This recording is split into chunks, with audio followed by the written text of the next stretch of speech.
All right, we're streaming live now. We're going to reconvene this meeting of the Joint Appropriations Committee. Next item, we're going to continue with public comment. We're going to take up public comment from local governments on the distributions. We have 5 people in the waiting room. I would ask those 5 individuals to please do not repeat what somebody said before you. We are a little bit behind schedule today, and all diligence on your part would be much appreciated. But with that, you have important things you need to talk to the committee about. So with that, I'm going to turn it over to, I believe, Jeremiah, you're first on the list to testify, as I understand. So the floor is yours from the counties. Thank you, Mr. Chairman, members of the committee. I'm Jeremiah Riemann here on behalf of the County Commissioners Association. I appreciate you taking up our testimony this afternoon. I'm actually going to turn it over to 2 of our commissioners who I've been able to secure a hall pass from their commission meetings. So appreciate you taking us up here. The first individual is Commissioner Jim Willix from Converse County. He happens to be our new president of the association. And following him will be Commissioner Terry Wolf from Washakie County. So with that, Mr. Chairman, I'd like to turn it over to Commissioner Willix. Go ahead, Commissioner. Thank you, Mr. Chairman, and thanks, Jeremiah. You know, you guys have a lot of tough decisions in front of you, there's no doubt. And just like county government has had a lot of tough decisions that we've had to deal with in the past, not only year, but even the years leading up to this. The proposal in front of you from Governor Gordon was to reduce the direct distribution by about 10.5 million, which is 10% of the total. But one of the challenges is that the timing of that is such that most of the money will be distributed prior to it taking effect. So what will actually happen is in fiscal year 22, local governments take a 20% hit in that local distribution, which is a large amount and a tough hit to take it at one time in the process. We've also slashed budgets in response to economic conditions already. Many counties have reduced workforces and reduced programs. For many of our counties, direct distribution is a significant portion of their budget and helps make things possible to deliver services to our constituents that we couldn't do otherwise. And in the past, the legislature, through its actions and the executive branch, have already shifted burdens to the counties when the state chose to reduce funding for programs. Title 25, Guardian Ad Litem, others like that have happened to us where the burden really has been shifted. And I guess that would be one editorial comment I would make, that is you decide on those policy decisions of as they tie to the financial situation that we're in. I encourage you to make sure that you are not shifting the burden.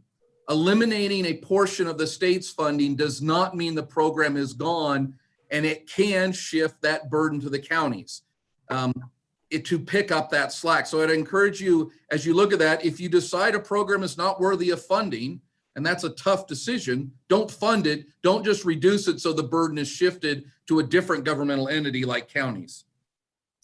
You know, direct distribution is tricky, and as part of this conversation, we have been part of and want to continue to be part of a solution for finding replacement for direct distribution. That's not the topic for today, but I just put that out there that we still want to be part of that solution.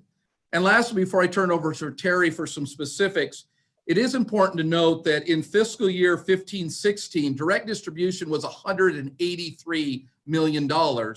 Today, it's 105. So we've already taken a 42% decrease in direct distribution over the past few years. So we are sharing the pain, we are sharing the burden, and we share the responsibility with you.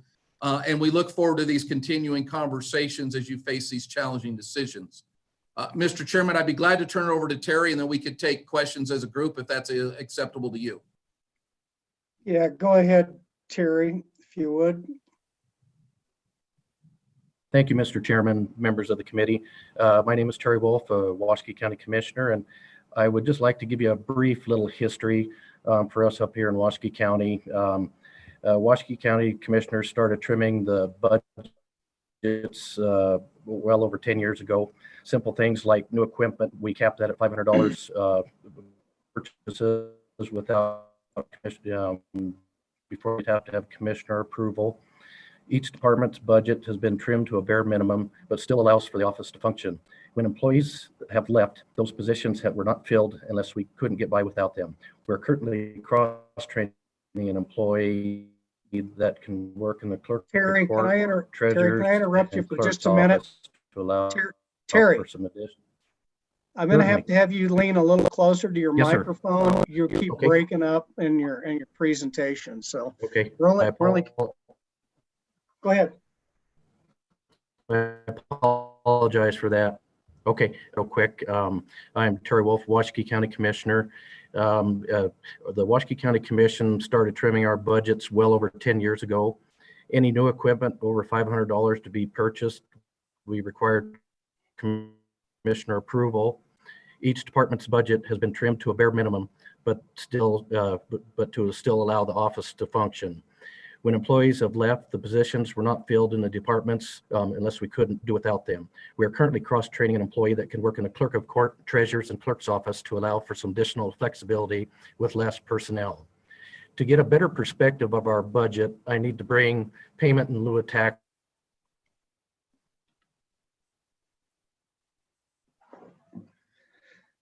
Looks like we've got an internet problem. Continue, Terry. Okay, I apologize. I've got full signal on this end, but in fiscal year 2020, our payment for PILT was $1,223,312. The projected fiscal year 2021 payment is expected to be $717,331, which is a $505,981 increase. Total budgeted revenues minus pass-through grants for Washakie County for the county is $3,668,427, of which PILT is about 33.3% of that. Hopefully I didn't lose you guys again. No, continue. Well, so much for that.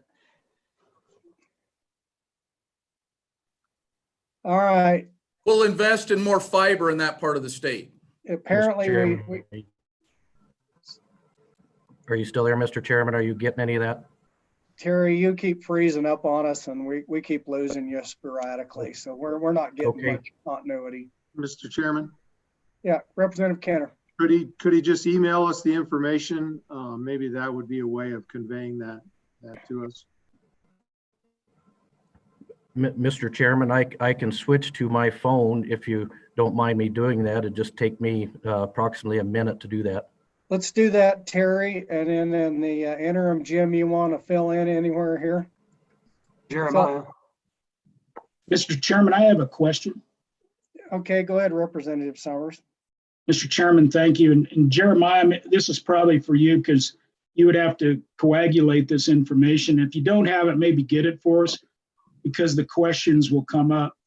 You know, local government, oftentimes because of property tax, your declines are 18 months out there from some of the state's declines because we get severance and other things more timely.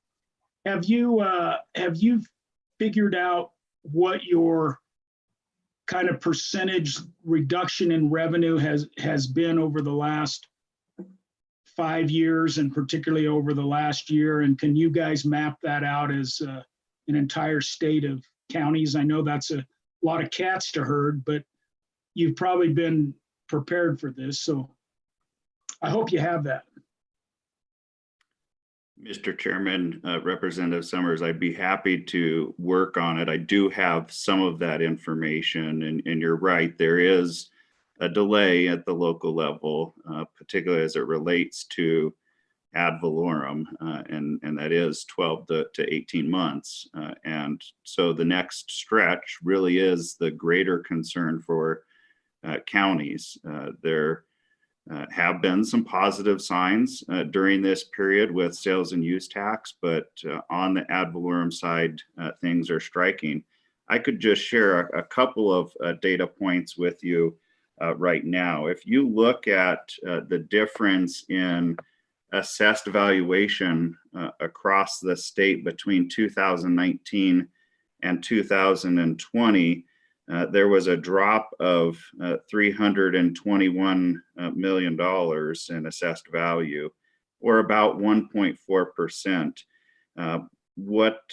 If you look at the data, though, a little bit more closely, there is a 17% decrease in mineral valuation during that period, or over $750 million. That number, that first number is buoyed by all of the other categories that we currently assess. I have done some analysis, and I can send this to the committee about the difference between communities, because there is certainly a difference between some of our larger counties that have the ability to assess between property tax. But if you look at that data, roughly 73% of the state's property tax is collected by 7 counties, and 2 of those counties don't currently assess their full mills. So that disparity becomes even larger. And if you looked at state intergovernmental funding, 7 of our counties collect 56% of that funding, which also includes property tax, sales and use tax, and a few other particular items there. And just before this call, I did look at how many counties are unable to assess 3 mills at 300,000, which is a critical component of direct distribution. And there are currently 8 counties that are unable to assess at that level. So, but Representative Summers, I will collect that other data more broadly and make it available to the committee. All right, Terry, I see you're back with us. So if you want to jump back there. Yes, sir, Mr. Chairman. Hopefully this works much better. I apologize for that. Looks like maybe budget cuts have already affected our IT department. So hopefully the phone will work better. I guess I'll just start over again because it sounds like I was cutting out quite a bit through the beginning. So again, I am Terry Wolf, Washakie County Commissioner, and just a brief history from Washakie County concerning our budget. We started trimming our budget over 10 years ago. Things like any new equipment over $500 to be purchased would require commissioner approval. Each department's budget has been trimmed to a bare minimum, but we still allowed the offices to function. When employees have left, the positions were not filled in the departments unless we needed them. We are currently cross-training an employee that can work in the clerk of court, treasurer's, and clerk's office to allow for some additional flexibility with less personnel. To get a better perspective of our budget, I need to bring payment in lieu of taxes into this discussion. In FY 2020 for Washakie County, our payment was $1,223,312. Our projected FY 2021 payment is $717,331, which is a $505,981 decrease. When we look at our total budgeted revenues minus pass-through grants for Washakie County, our budget is $3,668,427, of which PILT is about 33.3% of that budget. When we look at the direct distribution / hardship monies, our current fiscal year 21 allocation without any decrease is $1,109,040.86, of which that is 30% of our budget. So when you add that and PILT together, it's 63% of our budget minus the pass-through grants. We're currently looking at a proposed cut of $221,808.17, which is 6% of our budget. Touching on a few of our departments, when we look at the assessor's office, with the minimal personnel we have in there, we have 2 field appraisers that physically visit parcels each year. There is 1 team to appraise over 1,400 parcels each year, as well as inspect every property that sells. Due to the safety and security concerns, we would never send a lone appraiser to the field, so a reduction of force in the assessor's office would mean the office would be unmanned during vacation, education, field work, or sick days. Between statutes and rules and regulations, they have very little leeway in their day-to-day operations. So something to consider on that. One other thing that has come up that our county assessor has brought to our attention, and along with 15 other counties will share the same expenses for replacement of the 2012 CAMA servers, of which that cost will be the county will bear now, which is a $10,872 cost when that time arises. When we look at the sheriff's department, we have cut them by quite a bit. One thing, as far as Washakie County goes, we're with the budget that we have, we're not able to pay employees some of the additional funds that maybe other counties have. So we've tried to work with that, and we do lose people to the private sector, which has hurt us. And one thing that the sheriff's department does, which we all know things they do, I can rattle off some of them here. I won't go through the whole list the sheriff provided, but cuts to their department would vastly create a negative impact on their crime fighting abilities, especially within our rural community area, which contains Forest Service and BLM lands in the jurisdiction. Maintaining the jail and dispatch services is also a critical nature, and along with the what we pay for, along with WildLink and potential costs that the counties may see from that. When we look at all the other jobs that they do just for the sheriff's department, to maintain their continuity of operation for the public, they do need to have a funding source that addresses all the items that they have to take care of on a daily basis. And over the past few years, they've already had their budgets cut to conform with the declining revenue of the state. One other thing that they've seen too is kind of a pass down is at the Law Enforcement Academy. They now pay for ammo, food, PT clothing, IT, and small incidentals where it used to be covered in the basic class. Touching on our road and bridge department, we have just 5 employees, which includes the supervisor. And they take care of about 250 miles of road in the county. With our small road and bridge budget that we're able to work with, we have to prioritize on equipment and road work that we can do and do the best we have with the money that we have. And some of the maintenance that's out there, we've got some major issues on some of the roads, and all we've been able to do is just band-aid those projects and try to limp them through, and hope for a better scenario in the future. One thing that we have done to try to help ourselves out, and we passed a joint binding resolution number 337 for a 5th penny general purpose tax, and it went into effect on July 1st, 2019, and will end on June 30th, 2023. One thing to note in this, Washakie County did not take a percentage of this 1%. We allowed the Worland and 10 Sleep Senior Centers, the town of 10 Sleep, the city of Worland, the Community Center Complex, Crisis and Prevention and Response, and the Worland Fire Protection District to get a new ladder truck to share in the revenues of that 1 cent. And we felt that was, we could have used those funds definitely, but we did that to allow those other entities to be able to function too, because for example, the senior centers over the years, we've had to keep cutting back and back in what we've been able to provide them. So I guess in conclusion, I would mention that 65% or roughly 65% of our budget is employee related, and our only options to absorb reductions are to cut employees and or monies that would go to essential services. And I don't envy the position you guys are in when you're having to look at cuts that affects the state and counties across the state that are an arm of state government. But I would ask that you consider not cutting the direct distribution to the counties. And I thank you for your time. Representative Schwartz. Thank you, Mr. Vice Chairman. I got to start by first saying hello to my former colleagues. And congratulations, Mr. Willix, on becoming president. I guess my question, short of giving you money, are there legislative actions that we could take that would assist you in dealing with these shortfalls?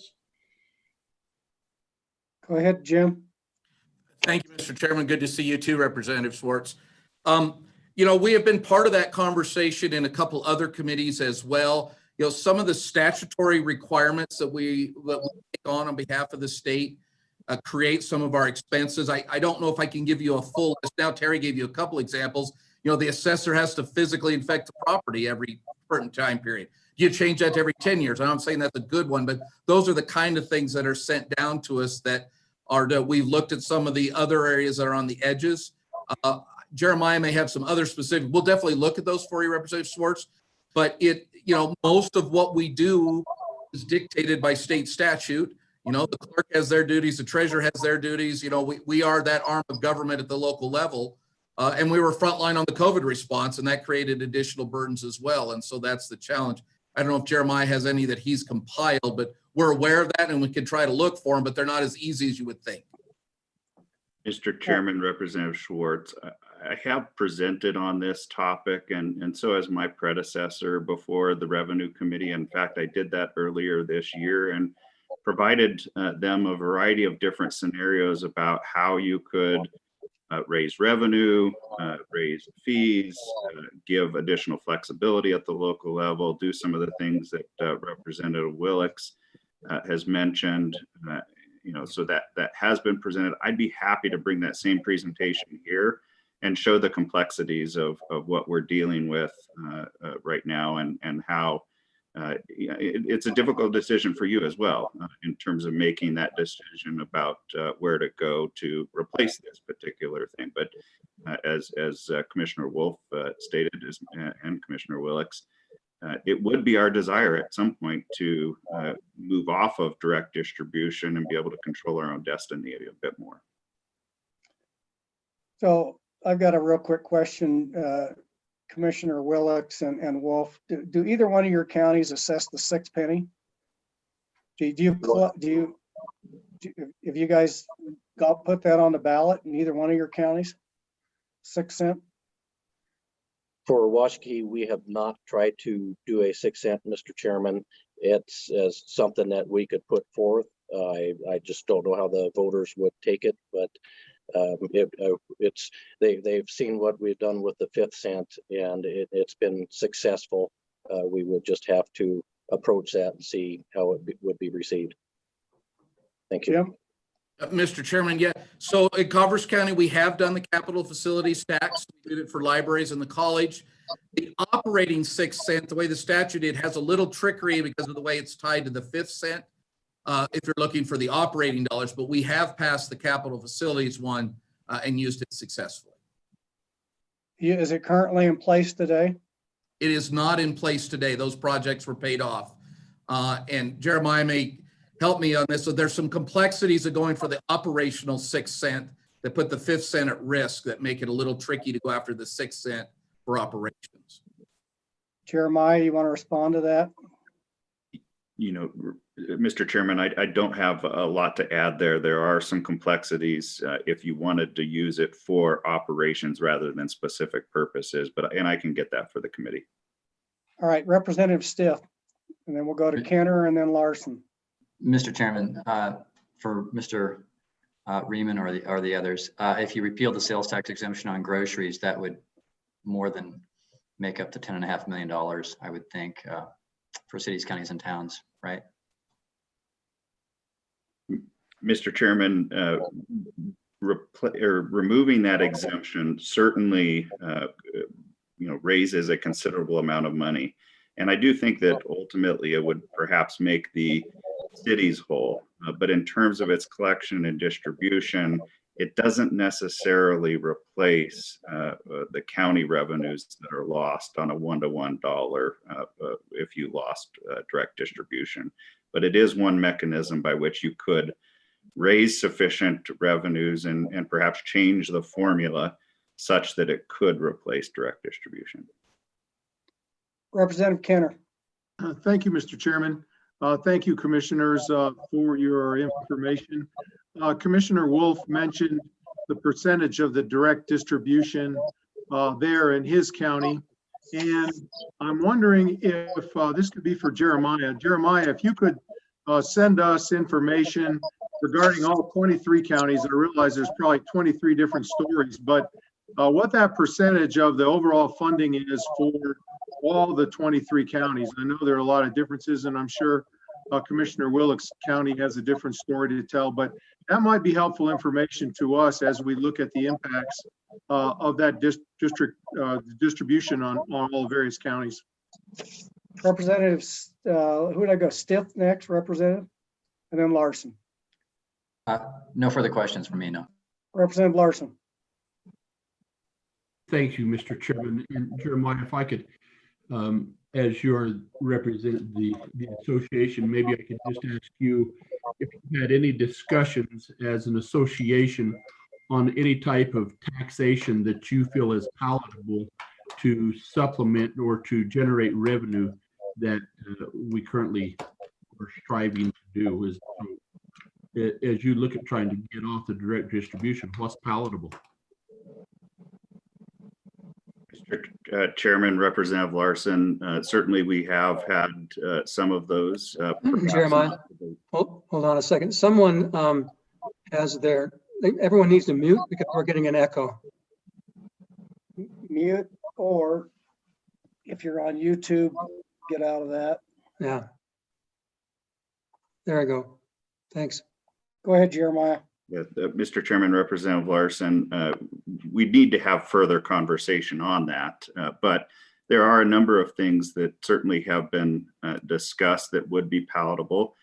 Looking at the exemptions is a considerable part of the equation. If you swiped those clean, that certainly helps. But again, you have to kind of be careful here about how you look at that, because it could benefit large communities versus small communities or municipalities and counties alike. There are things like changing the valuation. Certainly the commissioners have expressed to me a desire not to raise, of course, the mineral valuation, preference not to raise the industrial valuation, because that again goes back to our minerals industry. But perhaps we need to raise that other category of property across the state by perhaps as much as a couple of percentage points. But Representative Larson, I'm happy to send you the presentation that I gave to the Revenue Committee, which goes through a lot of those various elements, some of which will be palatable to commissioners and others that won't. So just to follow up on that, kind of taken off of both of those. So what would happen if we did get rid of the exemption for food, but the state collected that and then used the current distribution formula, getting back to your, and I think you've identified it, Jeremiah, I've certainly got communities in my district that don't even have a grocery store. So it doesn't benefit them at all. But if we then went back and used the existing distribution formula that we have now to replace that, because right now these are coming out of our reserve account for these local distributions. Is that something that the commission have considered in the past or would consider in the future? Mr. Chairman, we haven't had that specific conversation, but that would be certainly one approach that I suspect commissioners would be favorable to. There's been some conversation in the Revenue Committee of those that are concerned that you're going to be taxing the poor. I do think there are options amongst that policy discussion about how we could set aside a small chunk to ensure that we could provide food stocks for those that needed it. But it is a conversation that I will take to the commissioners. Follow up, Mr. Chairman. Yeah, and Representative Larson. So Jeremiah, I think your introductory point is really important. And here we are as state government, there you are as county governments, and we really depend on each other. And so I think we have to get comfortable with having this discussion. And it would really, as we pass these laws, it's important for us to know that we have support from our county colleagues. And so it would be really helpful, and I'd ask you guys to, and we can look at what you've done with the Revenue Committee, but bring us back the recommendations on what you think the right approach to that is and protect the industries that we have. But, we all feel like we're walking on pretty thin ice with our constituencies when we talk about any type of mineral or any type of revenue increase. And we've got to, but I'm sorry, we've got to have the discussion. Commissioner Willicks, you had something you wanted to add? Thank you, Mr. Chairman. I appreciate it. I want to go back to Representative Kinner's observation about 23 different stories, and that is absolutely true. And I think most of you are aware the distribution formula now tries to take some of that into account in what we fondly call the Madden Formula. And the Commissioners Association has been steadfast in their belief over the years that those either hardship counties, whatever term you want to use, get some recognition as we look at those distributions. And then follow up to what Representative Larson was saying, the presentation that both Pete put together and Jeremiah has refined shows that just changing exemptions or just changing one piece of the puzzle does not make people whole or can create larger inequity. So I think that you may find a lot of really good information in that presentation about how these other sources can work. But unfortunately, they require more than a simple, let's resume this or do that. They're all tied together. And I think our philosophy has been the idea, if you took it off of groceries and redistributed it, like you said, Senator Hicks, helps keep us whole, that creates those other policies. But I think that's the path we've looked for, is how do we keep whole and reliable so that we're not back before you each time any more than you enjoy this. So, we're working on that together. And definitely we want to be part of the solution. Not part of the problem. As is pointed out, we are part of you and you are part of us. So there's no doubt about that.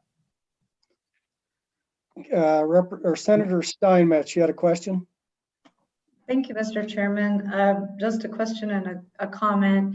One, have you taken into consideration those border counties that have no food tax on the outskirts, and so they would see that money leave the community completely, as well as not collect taxes on it? So that's, as you look at that, I would appreciate you remembering all of us in that position. But then also, I think next, or maybe it's this week, the 17th, they will be having the PILT discussion in the Revenue Committee, the PILT bill we ran last year from the Senate side that didn't make it quite to the House floor, where we can review those PILT payments. So we sure hope you guys weigh in on that. Thank you, Mr. Chairman. Committee members, any more questions for the commissioners? Senator Perkins. Thank you, Mr. Coach or Vice Chair.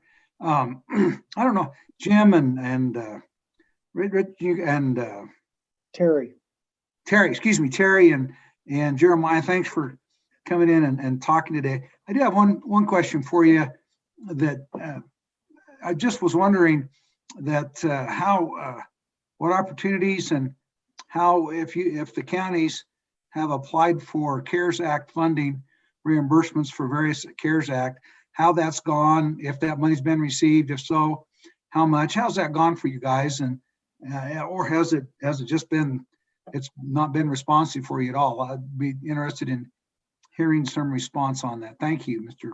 Vice Chair. Jeremiah? Well, Mr. Chairman, I'll let the two commissioners talk about their individual experiences, and Commissioner Willicks has been the grant manager for Converse County, wearing one of those multiple hats. I will say, from my perspective, it's been a rocky road. It's been difficult through the summer to understand, and this isn't a criticism specifically of the state in all instances. The federal government has a considerable part to play, or Congress in particular.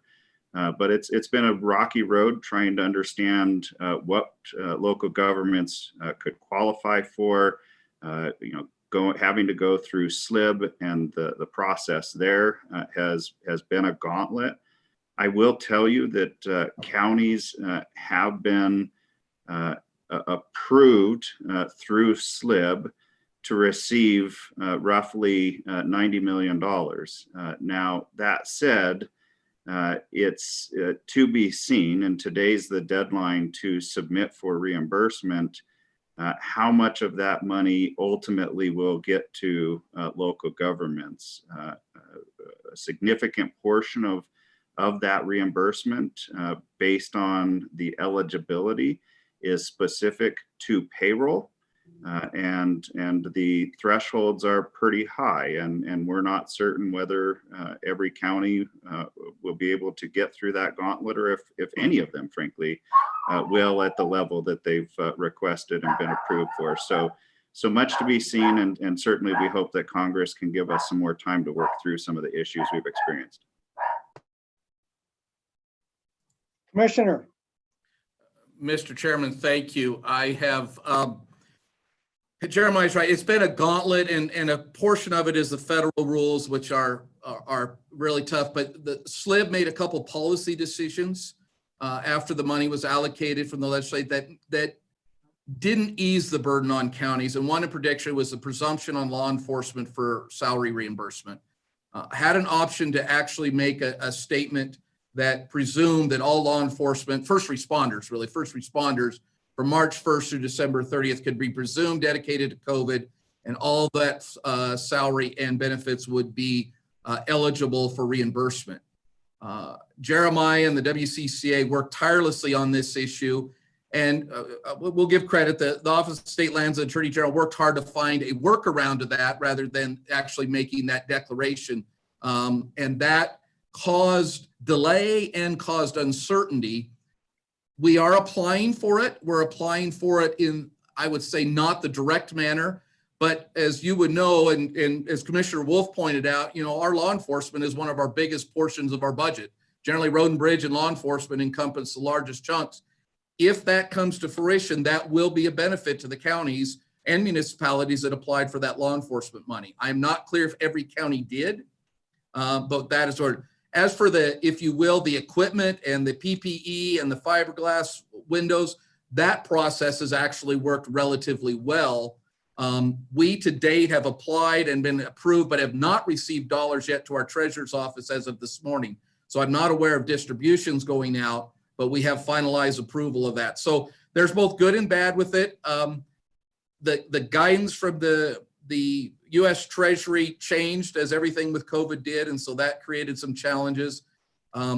If it all comes together, it's less than $250 million that was kind of allocated, partly because so many things that many people tried for, like carpool vehicles and additional vehicles, are those COVID related or not? And in many times, the decision was that they weren't. I could argue them both ways, so I can't really criticize that. We didn't get to get everything we asked for. Supply chains issues was a problem. If you want to do HVAC, that was a problem for supply chain. So, I'll give it a B-. It worked, could have been better, but 50 states and however many counties were in the same issues. So kind of a broad scope. Terry, you want to add anything to that? I would, Mr. Chairman, I would echo much of what Commissioner Willix and Jeremiah addressed there. One of the things that was just a little hard to work with is just the short timelines that we had to deal with on everything. We definitely put in some extra work to get that done, just like everybody else has. So not complaining on the work to do that, but just that little extra bit of flexibility would have been helpful on our end. As far as things that we applied for, we were successful in many of the things that we put in for, but as Commissioner Willix mentioned, the HVAC, things like that did not fly, and some of the vehicles, but we were approved for a new ambulance, which is supposed to be showing up here anytime. So it was workable for us, but just a learning process for us and everybody too. Thank you. All right, committee, any more questions for the commissioners? All right, no more questions for the commissioners. I'm going to go to the municipal representatives we have with us today for testimony on local distributions. So I see David. Who else do we have? I may be the only one, Mr. Chairman. Okay, David, the screen's yours. Thank you. Appreciate the time. I recognize that you're behind schedule on what is a very busy day and getting toward the tail end of what has to have been a grueling couple of weeks for the committee. So we appreciate the time. I won't take much. We do appreciate the difficult task that you're given. I can't imagine that in a worse time to be a member of the Joint Appropriations Committee. But we do appreciate the work you do. I appreciate our friends in the counties and all the words that they've said. I would endorse everything that they've said. And to that end, I'll just make a couple of quick comments for you. The first is, of course, the direct distribution is so important to our communities, particularly our smaller communities that don't have good tax bases. And in fact, it is just really imperative for them that they receive that. It does go a long way, like I say, and it seems to be the smaller the community, the more important it is. I won't belabor that fact too much. I think I'd be happy to belabor that at a later date when time permits, but I think you all recognize how important that is as a revenue source to our communities. A couple of things I'll point out that you already know and have already been alluded to. Number one is that, of course, this is not the only thing that will impact local government revenues. If you left direct distribution alone entirely, our cities would still be in a situation where they're having to cut budgets and find solutions because, of course, they're seeing a lot of the same issues that the state is in terms of how the COVID economy is treating their local budget. So I do want to point out, in addition to what the commissioners mentioned, about costs being shifted to local government. If you're looking just at if you were looking just at the revenue side, of course, we're even in the absence of this, our communities would be taking a hit in their budgets, which really raises what I think is the primary point today, and it's been mentioned by the counties. It was brought up in your discussion. I believe it was last Thursday when you spoke about direct distribution. Somebody asked about the compounding effect that taking 10% out of the second year of a biennium, taking 10% for the whole biennium amounts to taking 20% in the coming fiscal year. And so I know that there was recognition of that day. Again, our preference would be, of course, not to pass any additional bill regarding direct distribution and leave it as is. But again, recognizing the tough spot that you're in, I don't know if it's realistic that we wouldn't participate in some of the pain, but I would, at the very least, urge you to reduce the governor's request to $5,250,000. That would, since it's being administered in the second year alone, in the second year of the biennium, would amount to a 10% decrease. So again, I guess my request to you is if you do need to go down this road, if you would be willing to soften that blow so it doesn't hit 2 years worth on our members in a single year. With that, I'm going to give you a pledge, and and that is that we'll continue to bring solutions. We're not going to just be, you've asked us in the short time that I've been with the association, the legislature has asked us not to just come and complain about problems, but to bring you some solutions that you can work with. And I think we've done that in the last session. We brought some solutions that the legislature, to your credit, did move forward for us, and we will continue to do that. I know that the legislature doesn't love having this direct distribution model, but I think if we're going to move away from it, if we're going to have a chance of moving away from it and not causing financial catastrophe in our communities, I think we need to be looking at how we can replace that. We have supported some various ways to replace that. We'll continue to work with our friends at the counties and try to bring solutions that will be win-win solutions for local government and the state. At the earlier in the interim, during the Revenue Committee, our President-elect, Matt Hall, Mayor of Cody, testified not only that we would bring solutions, but he testified on behalf of of his colleagues and the organization that we would also stand with you guys and try to provide, I know these decisions are tough, and they're tough to go present to your constituents. And I know that that you spend time in the grocery stores and the business and the local businesses, and you have to explain your actions. And our members have pledged, and I'll again just renew that pledge that as you need to make those tough decisions, we will stand with you, and we'll try to give you that assistance you need. In that our members and you and the counties, we all share constituents. With that, I appreciate your time. I would certainly stand for any questions. Thank you, Mr. Chairman. Questions, committee. Representative Walters. Thank you, Mr. Chairman. Now, this question I think is probably for Kevin. My understanding is those payments go out 4 times over the biennium. And so I think only one of the payments has gone out thus far. And so could the reduction be taken over the remaining 3 payments versus the final 2 payments? With action by the legislature, I believe so, Mr. Chairman.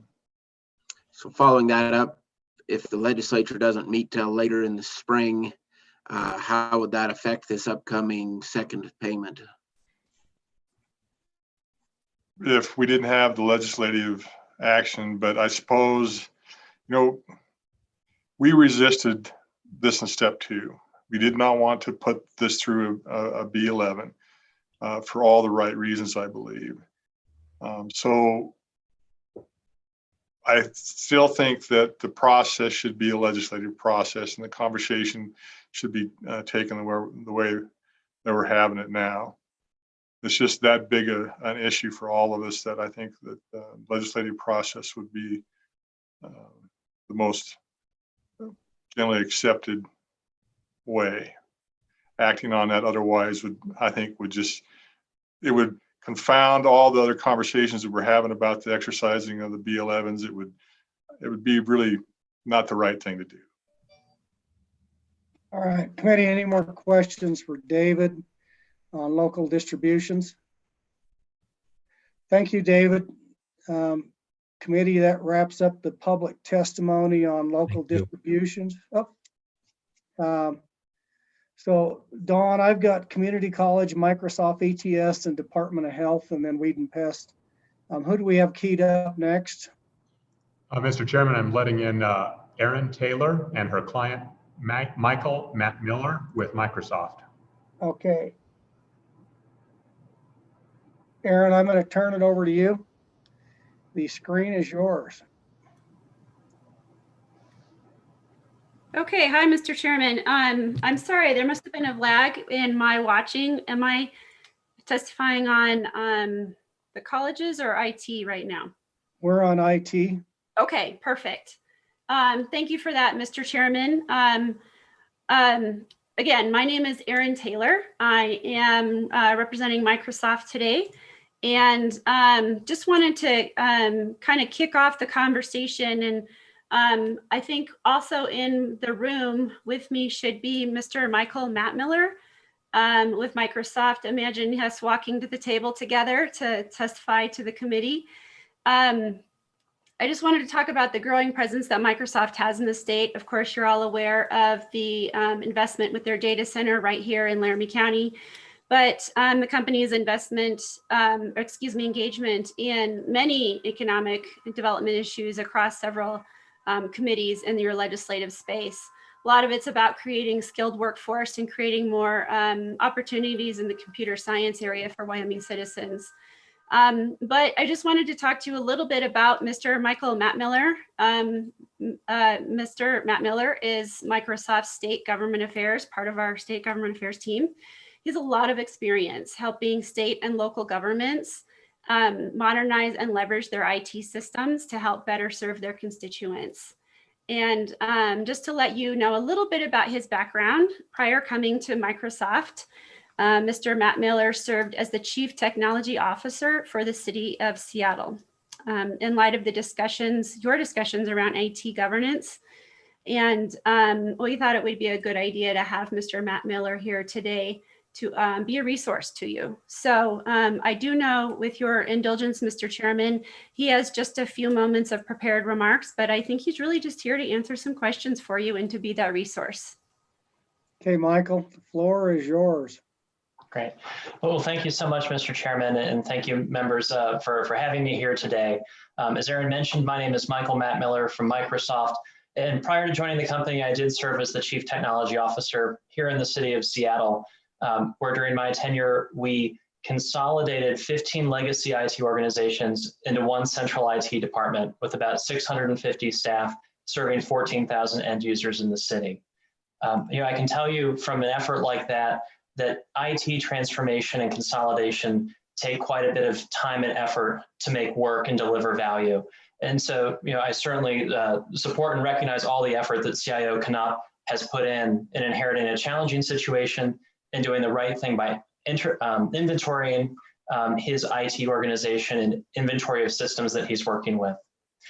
One of the things that I took away from my experience in Seattle is that when managing a large IT organization and government, governance becomes critical. It's one of the many issues that Barry Dunn hit on in their report. And when you can get governance right, it builds trust, both in how services are delivered and how investment decisions are made. One of the reasons it's critically important to focus on governance is that the average tenure of a state CIO in this country is less than 2.5 years. And so making sure that governance is correct will help ensure that the IT organization and the long-term decisions it makes transcends and lasts beyond any one IT director or CIO. One of the ways that Wyoming can look to get additional information about governance and what good models are for IT, including how legislators should engage in the IT management process, is through an organization called NASCIO, the National Association of State Chief Information Officers. They produce quite a bit of research that looks at what is the right way to ensure that there are the right architectural decisions made and other types of platforms that are selected at the right time so that a government, state or otherwise, can make sure they put in place the platforms that lower the overall amount of time it takes to deploy IT solutions and the amount of cost it takes to deploy new solutions. At the same time, one thing that IT can be doing, especially in the case of ETS, where they have some recommendations about how to advance their operations, is to continually look at the technology environment they have today, making sure that they are finding ways that as they plan to support departments, that they are finding ways to reduce the overhead of IT. In other words, they could be looking at solutions that enable departments to move on their own, to improve their technology, to deploy new tools that enhance citizen service, but in a way that IT can still control and give you comfort that cost-effective decisions are being made. Some of the new tools that are coming to fruition, whether it's those platforms on which you can build multiple systems in a timely manner, in a cost-effective manner, or things like digital identity, so that when the Department of Transportation needs to identify someone for a driver's license, another department, say Health and Human Services, can verify they're working with the same person, creating reusable components across departments that ultimately do reduce costs. Those are just some of the things that the state could be looking at as they move forward in responding to the recommendations that came out of the report they received. And we've seen other states take this approach as well. States like New Mexico that before making some big new IT decisions, went back and assessed their environment to make sure they were on a path with the technology they have to move forward efficiently. I would be happy to answer any questions you may have and to continue to serve to a resource as you look at the path forward. Questions, committee? Representative Walters. Thank you, Mr. Chairman. Mr. Matt Miller, your comments seemed very structured. I was wondering if you would share those notes with us. I was trying to keep up, but thought you had some really good points in there that I'd like to follow up on. Mr. Chairman, happy to answer that question. And Representative, I'll work with Aaron to get you those points. All right, committee, any more questions? All right, thank you, Mr. Matt Miller. Aaron, anything else you want to add to that? I don't have anything to add, Mr. Chairman. I'll make sure and like Mr. Matt Miller said, we'll get his remarks to the committee. And if you have any follow-up questions, just be sure and send them my way. We'd be happy to help with that. All right, thank you, Aaron, Michael. Thank you. Don, who do we have next keyed up? You're muted, Don. Excuse me, Mr. Chairman, we'll transition back to Ms. Taylor. I believe she has a different client for the Wyoming Community College trustees. So she's multitasking. Oh. That's yeah. Erin, I change am. hats and get with the program. Change hats, Mr. Chairman. Thank you. And again, I apologize when you watch it on YouTube. Sometimes there's a lag between you get let into the Zoom, but you don't know what issue you're on. So I'm sorry that I had to ask the question. Mr. Chairman, again, my name is Erin Taylor, and I'll be representing the Wyoming Association of Community College Trustees with my comments. Right now, I want to tell you that I appreciate the conversation the committee had last week. Of course, sorry about that. My dogs haven't barked all day, and now they bark when I'm talking. Regarding the conversation with the Community College Commission, I just thought that it was a really nice exchange. Appreciate the time you gave to Chairman Jackie Freeze to present the recommendations that the funding subcommittee came forward with. And then also to allow each of the presidents at the end to give a little bit of their perspective, although they were prepared to just have one president speak for all of them. So my remarks here today, Mr. Chairman, will of course echo a little bit of what you heard last week. WACD does stand in support of the Community College Sustainable Funding recommendations that you heard from the Community College Commission. Several trustees were a part of that process. I wasn't on that committee, but I was able to provide my thoughts and comments to that committee. And I believe that you have received some of WACD's materials in that final report from the Community College Commission, outlining what the ideas are, you know, like you asked the counties, what the ideas from the colleges are in terms of long-term sustainable funding. So WACD supports those recommendations. We all know, based on our current tax structure here in Wyoming, that we only have a few select options for broad-based sort of taxes that can generate the sort of money that might be needed to take a lesser hit for the general fund for something, you know, a top 5 agency like the community colleges. And that's where you'll see options like a statewide sales and use tax, or some forms of mill levies are included in those considerations. Now I want to mention and echo what you heard from Dr. Freeze. There were conversations among the colleges in the subcommittee about the onus that these sorts of recommendations could have on our minerals industry. And I think we heard that from Senator Beebout last week. The colleges are cognizant of those considerations. These folks, these industries are the college's industry partners. You know, they are help funding programs across the state. And when there's needed equipment, it's mostly those industries that step up to do that. So imposing more of an onus on the industry is something that the colleges are cognizant of. So I just wanted to make sure that that consideration could be made. And I heard a little bit of that in the last conversation with the counties.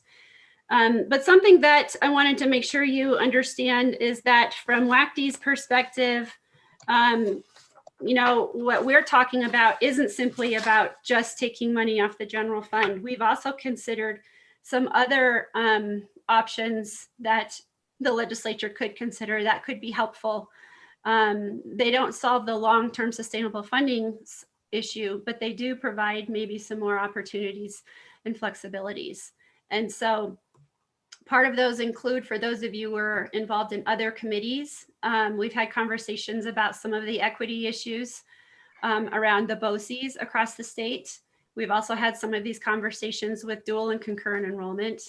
The colleges right now have been having conversations before the Minerals Committee, the Joint Education Committee, the Wyoming's Tomorrow Committee, the Sustainable Funding Committee, and of course the Appropriations Committee. So lots of good conversations are happening. I would submit to you, they are a bit siloed. So moving forward, I would love to see if we can kind of combine those in, you know, together maybe, and have some sort of a broader based look at issues surrounding the community colleges. Maybe there's some more tools that you can provide in the local toolbox. This could allow more flexibility for the mill levies that trustees are able to impose. Maybe it's removing limitations for when mill levies must be voted on. Maybe it's even kind of thinking completely outside the box and allowing local optional dollars in cooperation with those local folks to utilize those monies for workforce training programs.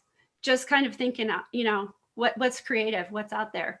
I think there's still more work to do on what we affectionately call House Bill 80, the funding mechanism that's in statute for the community colleges.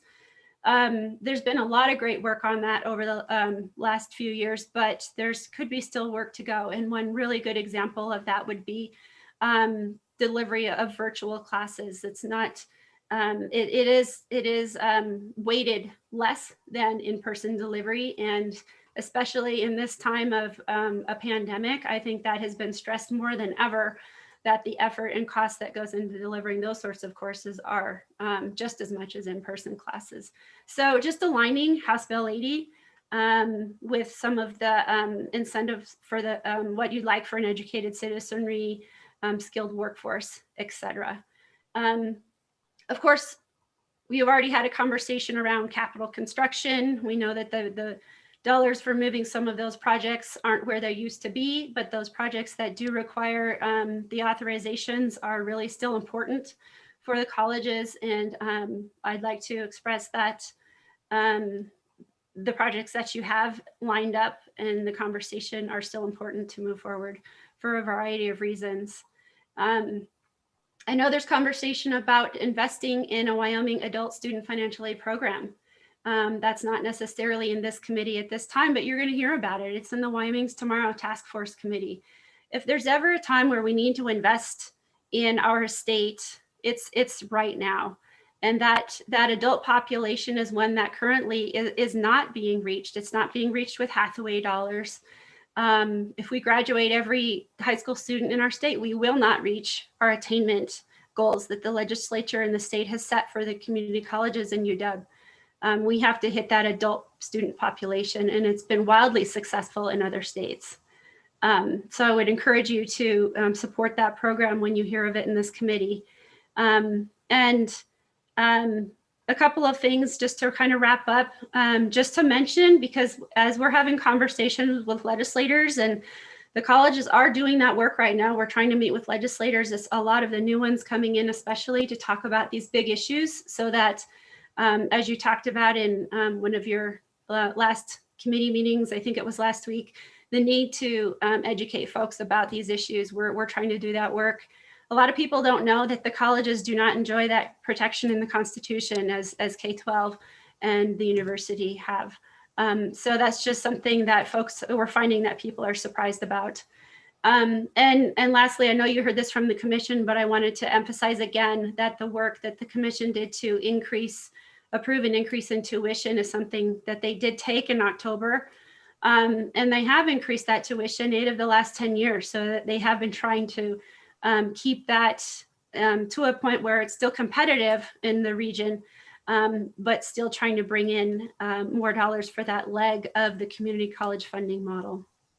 So with that, Mr. Chairman, I know there's a little bit of follow-up from last week with your conversation with the presidents. I am working with them to make sure that it's kind of a consolidated snapshot of where the cuts and impacts have been to each college. I know you heard a little bit of that, but this is just so you can have it in front of you in a document. And then some supporting data on, I believe, reductions in FTEs, I believe it was. So I'm still happy to forward that information for you to the committee when we get it compiled. Okay, Aaron, any questions for Aaron, committee? Mr. Chairman. Representative Summers. Mr. Chairman, thank you. Aaron, hello, welcome. Thank you. My question to you is, do community colleges, and I do not know the answer to this question, so do community colleges, do they assess all the mills they can under current statute? In other words, are most all of the colleges assessing all of the optional mills they have in statute? Or have they tried at least? Let me and throw that out there if the answer is no, they don't. Mr. Chairman, Representative Summers, that's a good question on terms of have they tried? I don't know the answer to that. In my tenure for about the last 6 years or so with the colleges, I've not seen that. but I can do that research and get back with you because I don't know the answer to that. That's a good question. Aaron, my recollection was from the testimony is so they get 4, and then there's a trustee option for a 5th, that all the colleges were doing at least 5 mills. Mm-hmm. And then there's another 6th mill out there that goes to the voters. So as I understand it, all colleges are currently assessing the 5 mills. So the question will be, how many have actually put on the ballot the 6 mill? Does that get to your question, Representative Summers? Mr. Chairman, it does. Thank you. I'd be happy to get back with you with that information. Committee, any other questions for Aaron?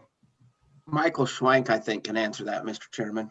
Michael, Michael, I like that Heart Mountain thing in your background there. So, Mr. Chairman, members of the committee, currently I think Senator Hicks is right. Currently all colleges assess 5 mills. And then Laramie County Community Colleges does have a 6th mill that was passed by the voters. Statute allows all colleges to assess up to 10 mills, but that also includes any mills that they have for capital facility, debt service, and so forth. I believe 4 colleges currently do have a debt service mill levy, but no college is up to the total of 10 mills allowed. So Michael, I'm assuming that's all in statute too. Could you get those and send those out so we can see that? I'd like to see in statutes where they've got I know we've got the 4, the 5th, the 6th voter, but how far they can go above that, what statutes govern the debt repayment. Yes, I will do that. Okay, thank you, Michael. Senator Kinski. You're muted. I'd like to know the term of that, Michael. The 6th, once it's in place, does it stay there indefinitely, or is it for a 2-year, 4-year term? Is it just for the term of a bond issue? And the same thing with the additional 5 mills. Are those just I thought you said it's just CapCon, which indicates that it's just for the life of the bond issue. But if it can be used for any other purpose, for what period of time is that, if the voters approve it? Indefinite? Thank you. Thank you.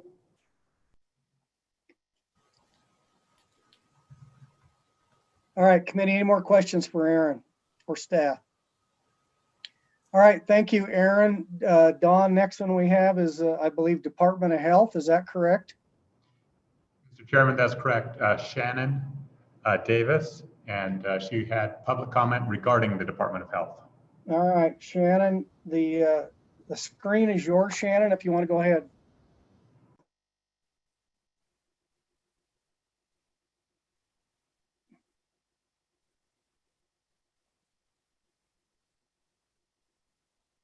Health, is that correct? Well, actually, I am. Shannon Davis, yes. And she had public comment regarding the Department of Health. Shannon, could you turn off your YouTube feed, or we're going to get an echo?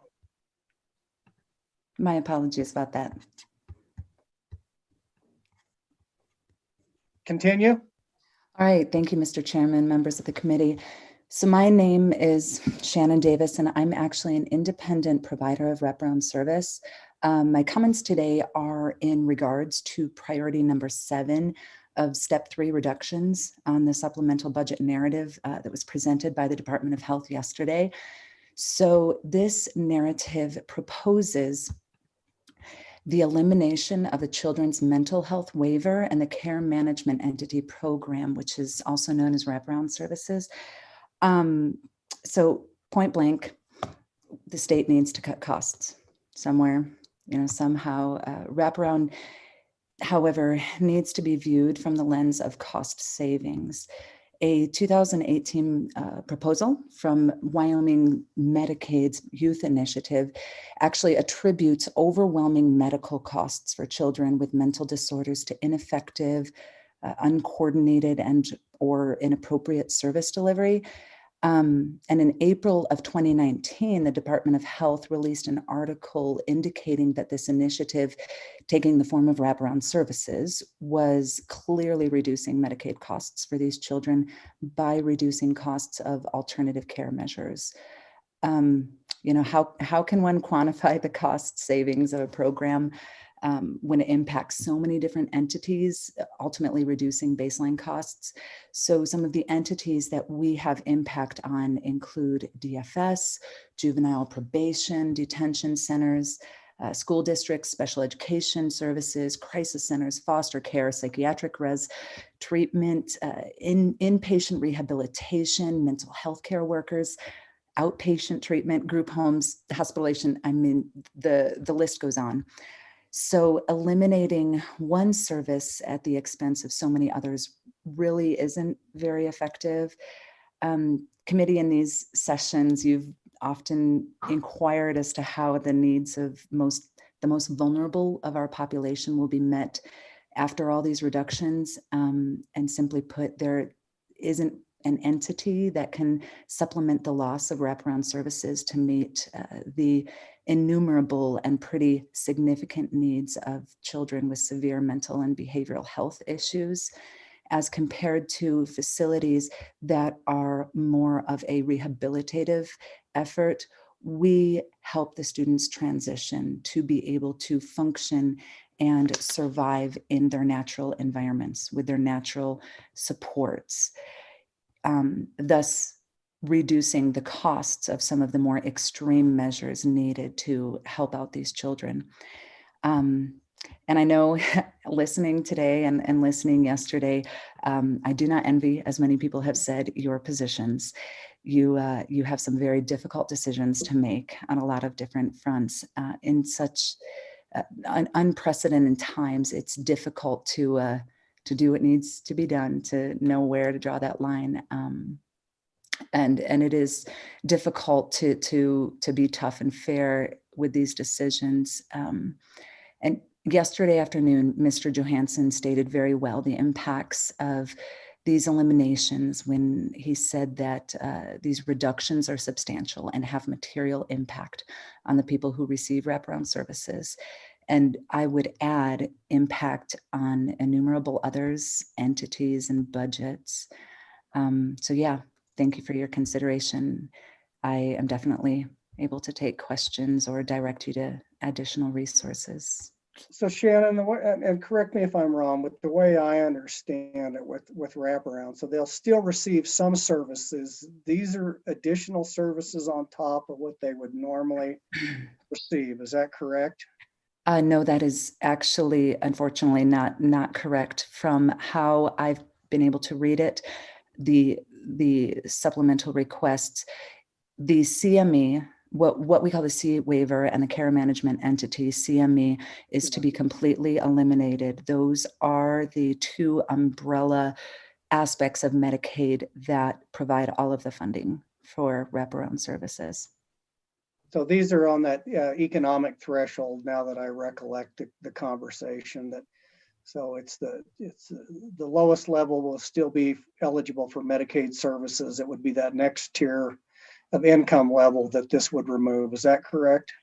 It would remove the next care of income level, which is the child's mental health waiver, that C waiver. However, the second part of that joint request actually covers all of those wraparound services.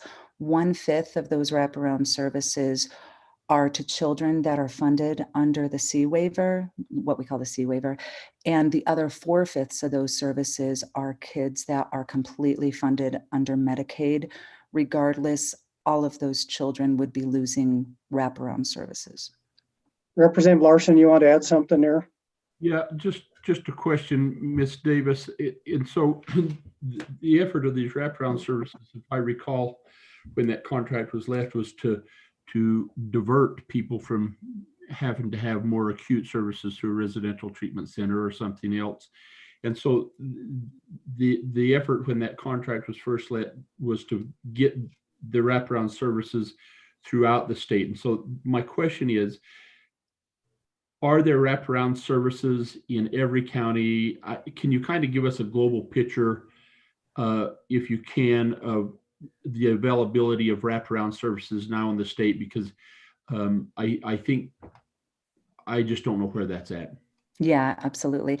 I am one independent contractor located in Albany County, of many independent contractors as well as smaller entities, smaller companies throughout the state. There are facilities such as the Cathedral Home here in the county that do also offer wraparound services, but not all counties have them. And it is a matter of recruiting individuals, training individuals, giving them the supports they need to be able to provide the services. That is one issue that in general, those of us who are passionate about these kids and their families and helping them, that is one issue that we face right now because everything is telehealth. Us as service providers are actually able to provide services across the state. So yeah, it does limit my capacities of being able to go and drop care packages at people's doors when I'm servicing somebody over in Hannah. But yeah. Follow All right, committee, any more questions for Shannon? Representative Stiff. Mr. Chairman, thank you. Ms. Davis, can you give a concrete example of a type of person and type of service that you are providing now that you won't be able to provide if these cuts are enacted? Absolutely. So we are talking at-risk youth. Some of these youth have actually been in residential treatment. They have been in psychiatric wards, maybe in juvenile facilities, both here in this state, or the state has had to fund to send some of these students even over to Utah, from the experience that I've had. Some of these students, however, have not had to be in those positions yet, but these at-risk youth may have a variety of disabilities, but they do all, based on evaluations, fall within a category of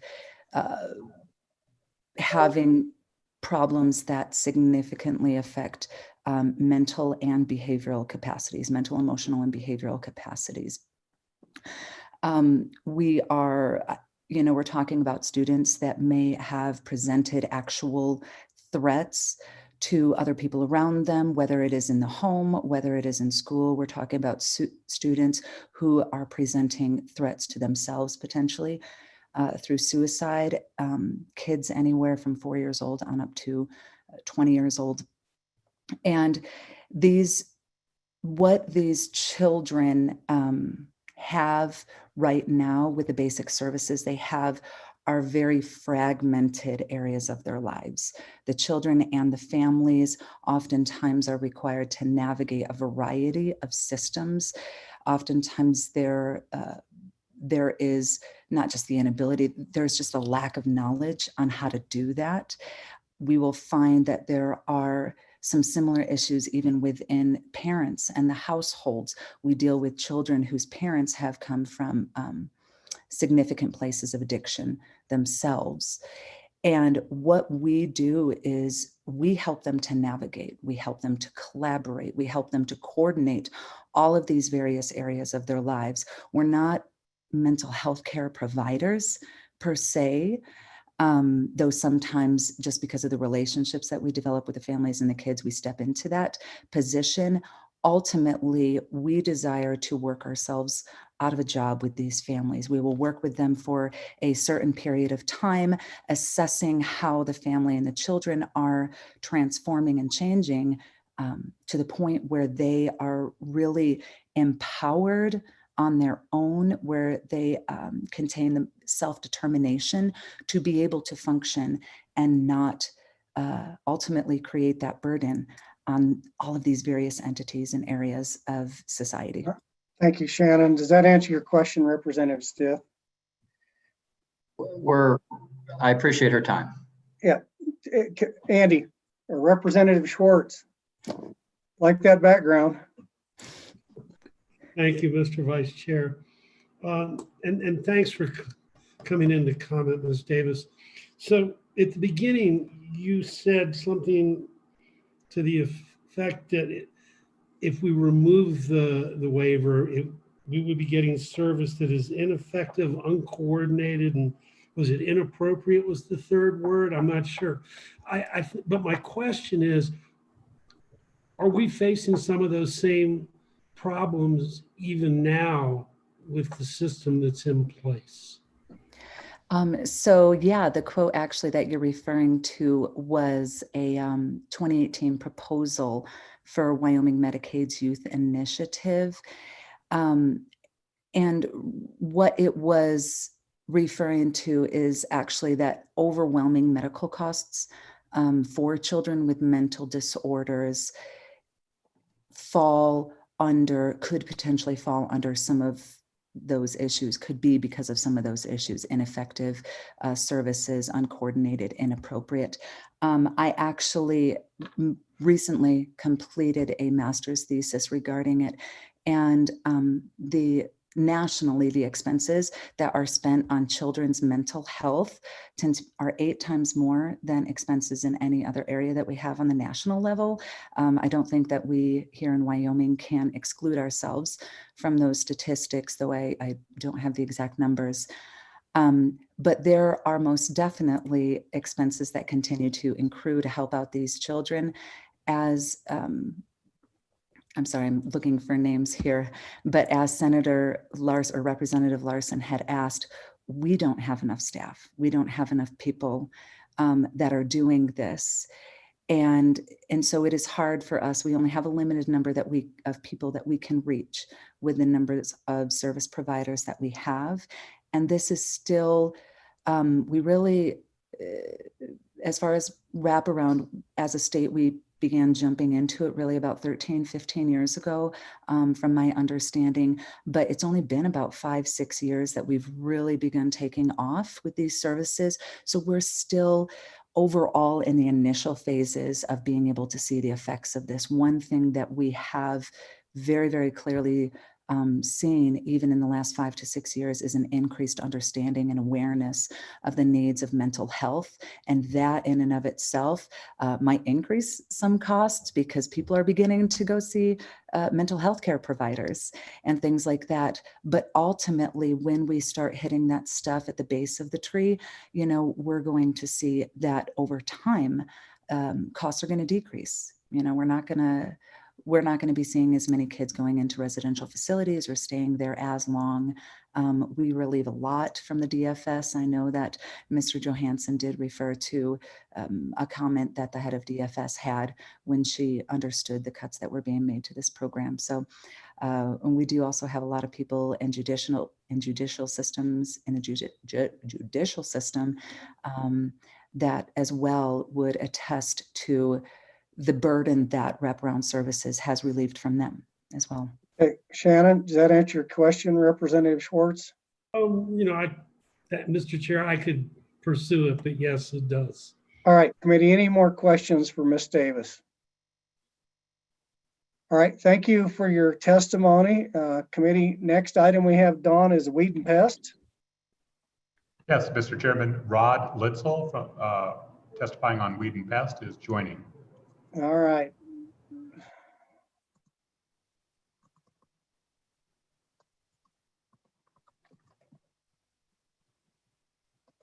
Rod, looks like you're driving. Can you hear me?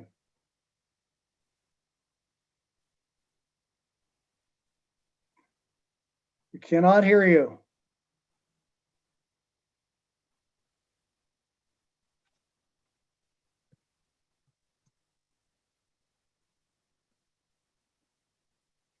You're muted.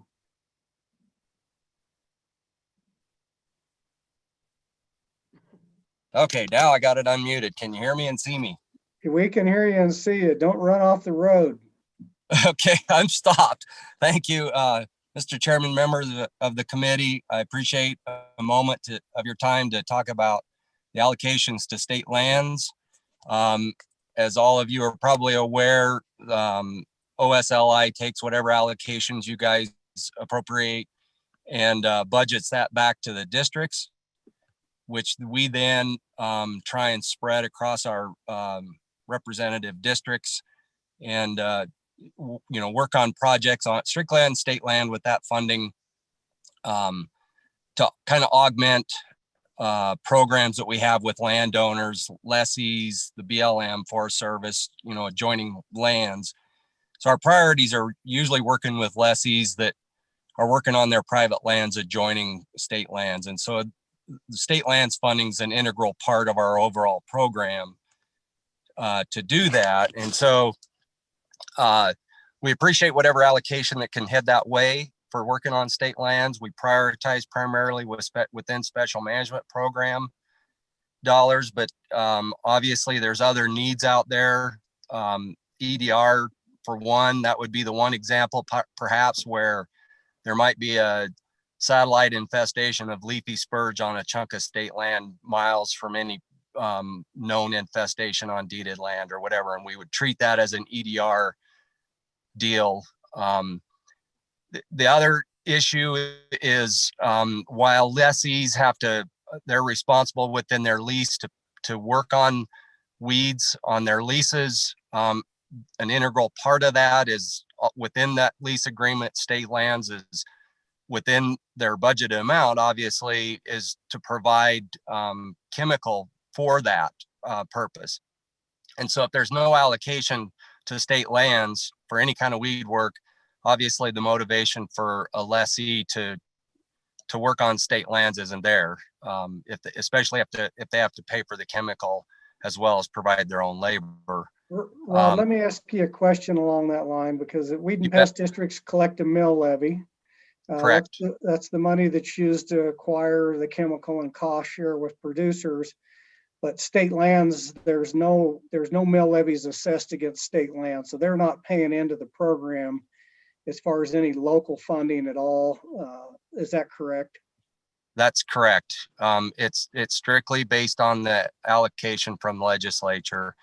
They are statutorily required to pay for 100% of cost, obviously within their budget, of course, for any special management programs. And currently there's 11 districts out of the 23, I believe, that have special management programs, which is basically leafy spurge is a top priority within that. Okay. If that question, Mr. Chairman. And then go ahead. The other part, I guess, of that is we all recognize the state lands as multiple, the amount of recreation we see, hunters, fishermen, whatever on state lands. And it doesn't seem quite fair for the lessee to burden that entire cost of the weed control on there. It doesn't seem quite equitable. And so I think some consideration for that while it is in their lease agreements, there's also, known modes of weed transport when you look at folks coming in to hunt. And matter of fact, there's some anecdotal evidence or thought that perhaps some of the Ventonata and Medusa head that has reared up in Sheridan County maybe as a result of some of those recreational opportunities on state lands. And so I guess in closing, we just, the Weed and Pest Council, I didn't introduce myself. My name's Rod Litzel with Johnston County Weed and Pest. I apologize for that. And with the Weed and Pest Council, we would just ask that while we understand the need for taking a budget cut, we just ask that cut be proportionate. It looked like we lost all of the $50,000 that was a one-time deal and 50% of the $350,000 that was left.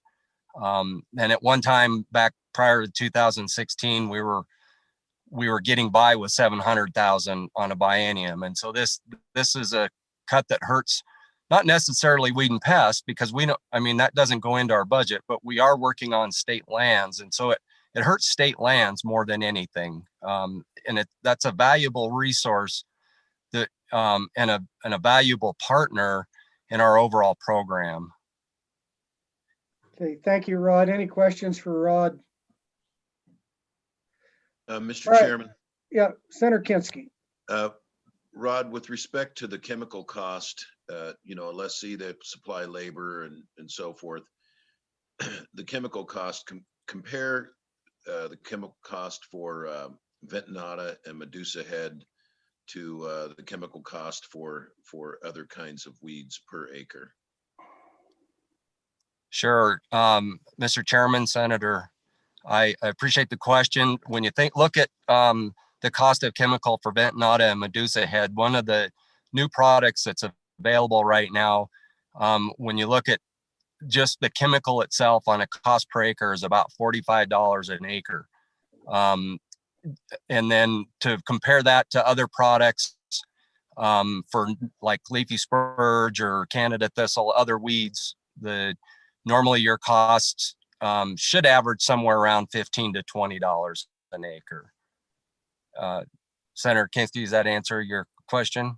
Yeah, it's at least double. Thank you. Committee, any more questions for Rod? All right, thank you, Rod. Drive safe. Thank you. Thank you. Have a Okay, good Don, afternoon, Rod. Don, what else do we have in public comment? Anything else out there?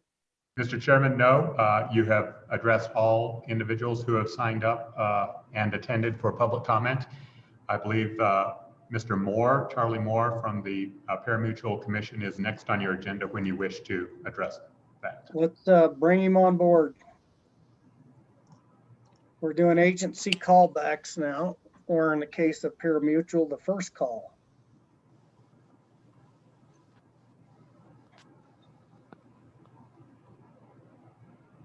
Charlie, whenever you're ready, the screen is yours. You're muted, Charlie. We'd love to hear from you. There, now I'm unmuted. Thank you, committee members, for taking the time today, and I appreciate it. Again, my name is Charlie Moore. I'm the director of the Washington Gaming Commission. I would also like to just make note for the record today that I believe Bob Davis will be on the call. He's our president. Also, I'd just like to highlight our commissioners today. We have Troy Broussard from Wapiti, Wyoming, Tom Berry from Buffalo, Wyoming, Dick Kerr is from Lander, Wyoming, Sherry Daigle, Danny Glick, Randy Linen, Dwayne Pacheco, and Jenny Wildcat from Riverton. Also, our three legislated and governor appointed liaisons, Senator Ogden Driscoll, we appreciate everything you've done. Also, Representative Walters, thank you very much for everything you've done. And then the governor's liaison is Dan Schiffer from Sheridan. And I really appreciate the hard work that all the commissioners have put in and the time and the effort that they put together to bring this to this point today. As you know, committee members, House Enrolled Act 95 created several changes for the agency. On March 17th, 2017, the governor signed into law House Enrolled Act 95 that mandated the agency make multiple changes. One of them was a name change and rebranding of the agency. We also were tasked with regulating within 60 days skill-based amusement games. Within that 60-day window, we authorized and licensed 10 operators, 306 locations, operating over 800 terminals. We're in the process of developing rules for skill-based amusement games, licensing bingo and pull tabs, as well as developing rules, and adding 2 more commissioners and the 3 liaisons. In addition to all those duties, the commission is also responsible for the exercise of its discretion and enforcing of 67101 through 67104. And then finally, to conduct a study of gaming in the state and deliver that report to the legislature September 1. As far as the legislative report, I've hoped all of you have had the opportunity to look through the report. I think that a lot of your questions or concerns may be answered. It's also very informative, and I think it should give a real good, unbiased view of Wyoming and Wyoming gaming. Initially, when the bill was signed, we had what we called phase 1. Phase 1 was the 60 days to approve and sticker, and then add 2 commissioners and the 3 liaisons, and then start working on rules, and then just basically a complete overhaul of our mission statement. Then we moved into what I call phase 2, which included all of the previous, but also the gaming study, continued on skill-based amusement game rules, licensed bingo and pull tab operators. And then phase 3, complete the gaming study, continue to work on the rules and the regulations, and continue to license bingo, pull tabs, and start working on the rules for the bingos and pull tabs. And then phase 4 is basically an ongoing task. Phase 4 is to review phase 1 through 3 and communicate with LSO on the technical changes. Along with all the above mentioned, we still had our original mandate, that is the parimutuel wagering, live racing and historic racing. The parimutuel wagering side of the house is growing as well. In 2021, we are pleased to say that we have 50 days of live racing, and we have a new operator that is applied for race dates and simulcasting in the state of Wyoming. Additionally, we have operational 18 off-track wagering locations in the state and 6 new locations in the process of opening. 9 months have now passed since that original enactment date. There's a lot that have happened. We all know the COVID and different things that have happened. Our lives have changed tremendously.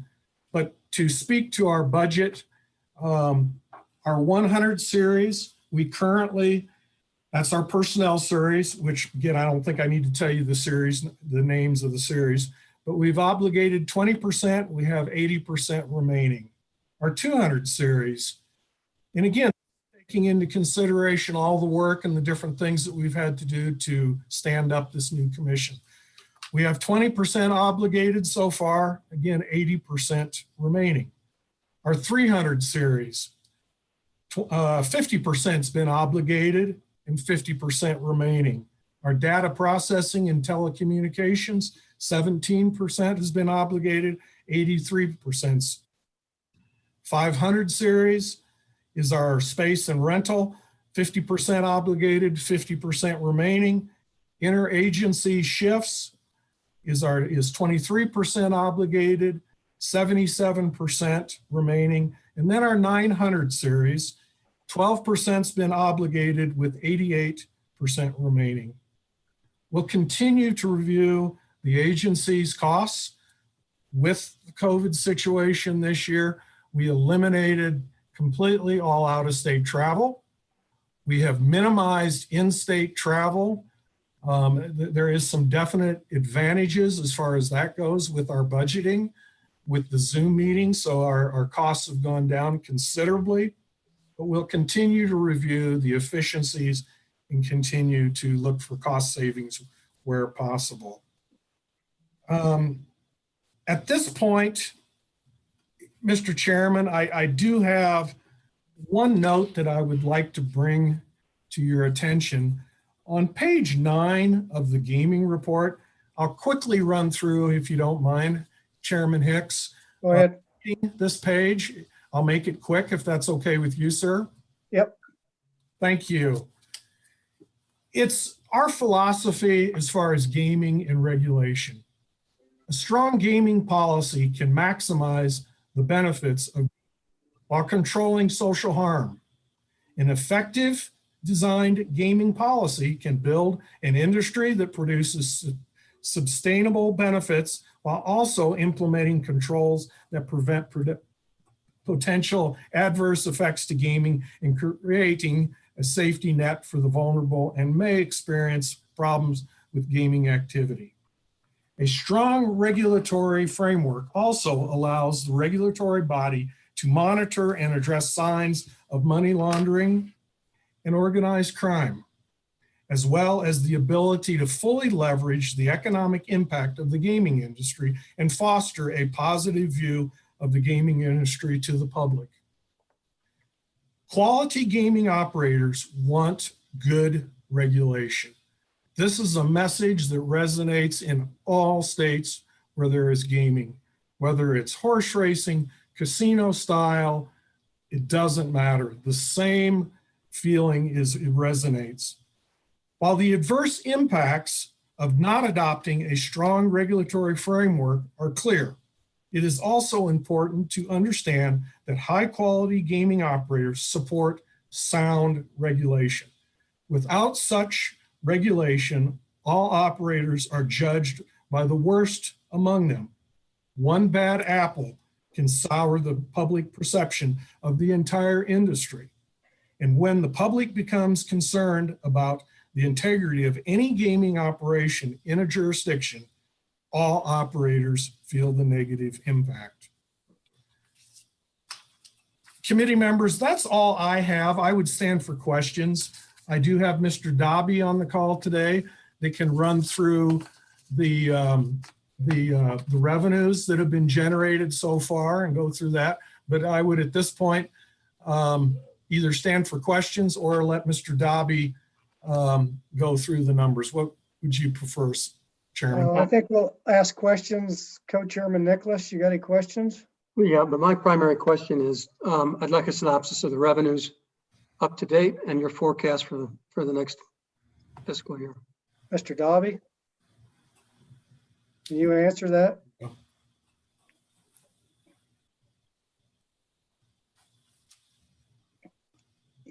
You're muted, Steve. Not hearing you.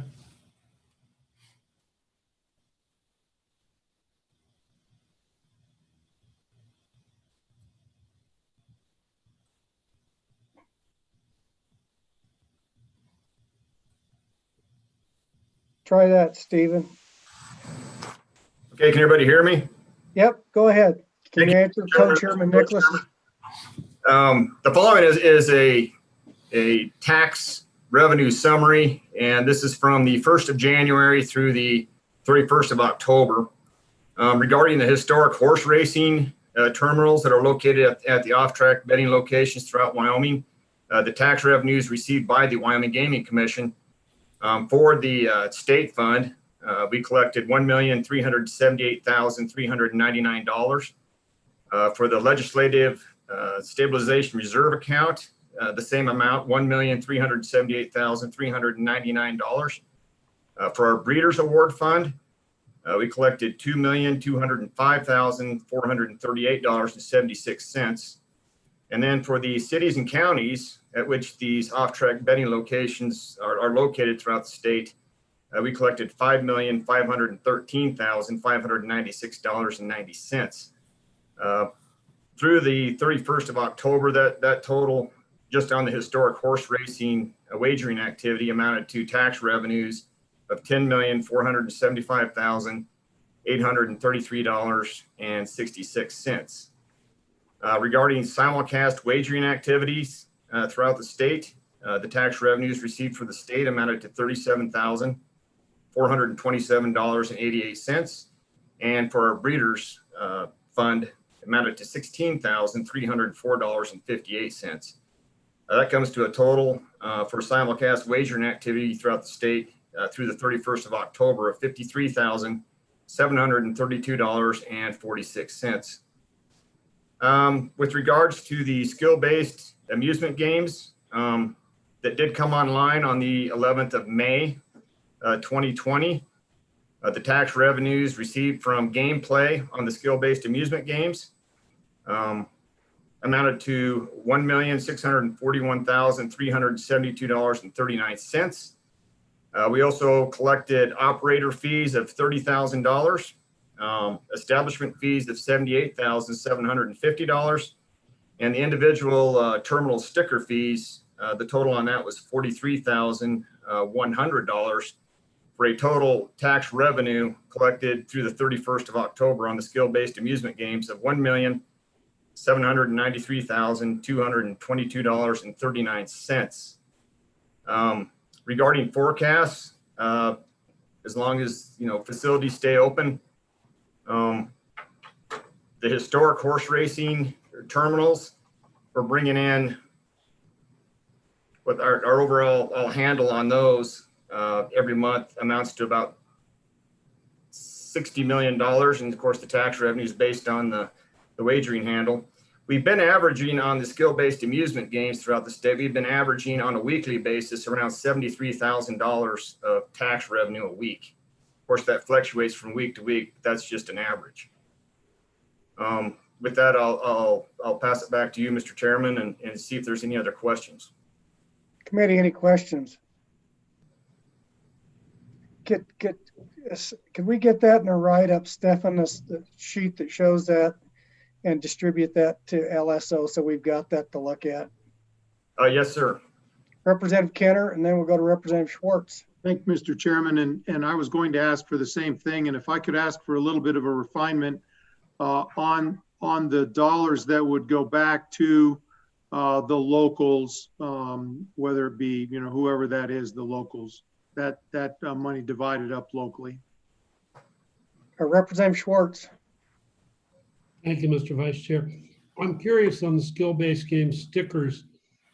Are we still seeing new stickers being issued on a regular basis? And if so, what's that trend? Charlie? Yeah. Chairman Hicks, Representative Swartz, we are no longer, the window of opportunity for the skill-based amusement closed after the end of the 60-day window. So we are not issuing anymore. At this point, we are replacing some that have come off, been removed, different things like that, but no, we are not issuing anymore at this point. Now, any more questions? We do have some chargebacks. We had some people that did apply and didn't qualify, didn't get all their information into the agency during that 60-day window, and we are doing some chargebacks for that. All right, committee, any more questions for Charlie or Stefan? All right, thank you, gentlemen, for being with us today and providing that information. We'll look forward to getting that from you, Stefan, on those numbers that you broke out for us. All right, Don, what do we have next? Is there another callback?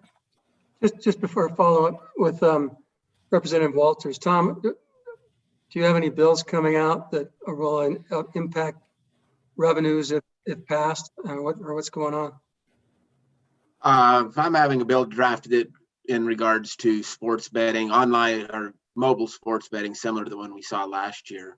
But then also TRW, it has a couple different bills dealing with the skill games and extending the grandfather period, you might say, you know, so it expires the 1st of July in 2021 on the skill games. And so they have a bill extending that and clarifying some definitions within that is the high points of it. But that is in the TRW committee. Thank you. All right. Mr. Co-Chair, any more comments on that? So Don, what do we have next? Mr. Chairman, we have one more scheduled. That's the Department of Education, Trent Carroll and Shelley Hamill. And they're going to advise as to the IDEA funding and the federal maintenance of effort. All right, Trent, are you with us?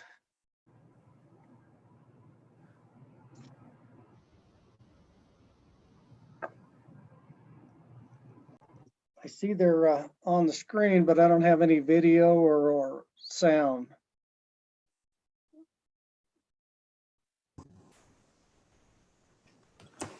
Mr. Chairman, this is Trent Carroll. Can you hear me? The computer screen is yours. Excellent. Thank you, Mr. Chairman. Trent Carroll, Wyoming Department of Education, Chief Operations Officer. And with me is Shelley Hamill, our Chief Academic Officer. And Mr. Chairman, we wanted to provide some clarification to the committee today related to the discussion that you had yesterday when you were reviewing the Department of Health's budget and their proposed step 2 and step 3 reductions to the Part B preschool program. And so, Mr. Chairman, we thought we could just run through a few items here related to our maintenance of financial support requirements for our federal IDEA funds. I've put together just a small list of questions and answers that I anticipate will help the committee better understand the requirements that we face with our federal funds, and then we would be happy to answer any questions that you all may have. Go ahead, Trent. Thank you, Mr. Chairman. So we'll just jump right in here. I know you guys are running a little behind today. So first of all, just wanted to give you a brief overview of MFS. So what is MFS? MFS stands for Maintenance of State Financial Support, and it's a requirement under Part B of the Individuals with Disabilities in Education Act. You commonly hear us refer to that as IDEA. And so the MFS is a requirement that a state must meet to be eligible to apply for the federal IDEA funds. So what does MFS require?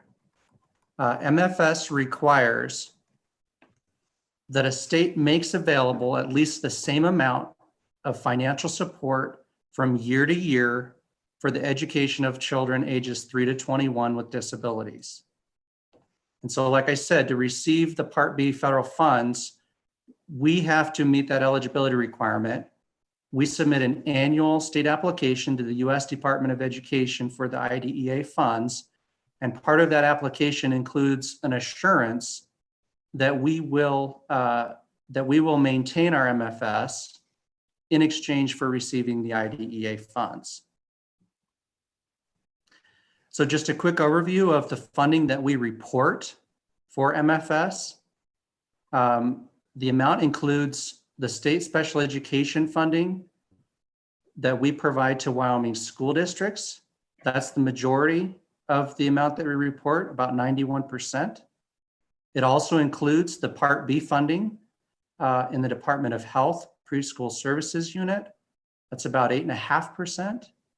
And the remaining 0.5% is spread across a couple of WDE budgets that support our deaf and hard of hearing students and our Vision Outreach Services program that provides services to visually impaired students. We also have one state-funded position in our special education division that is included.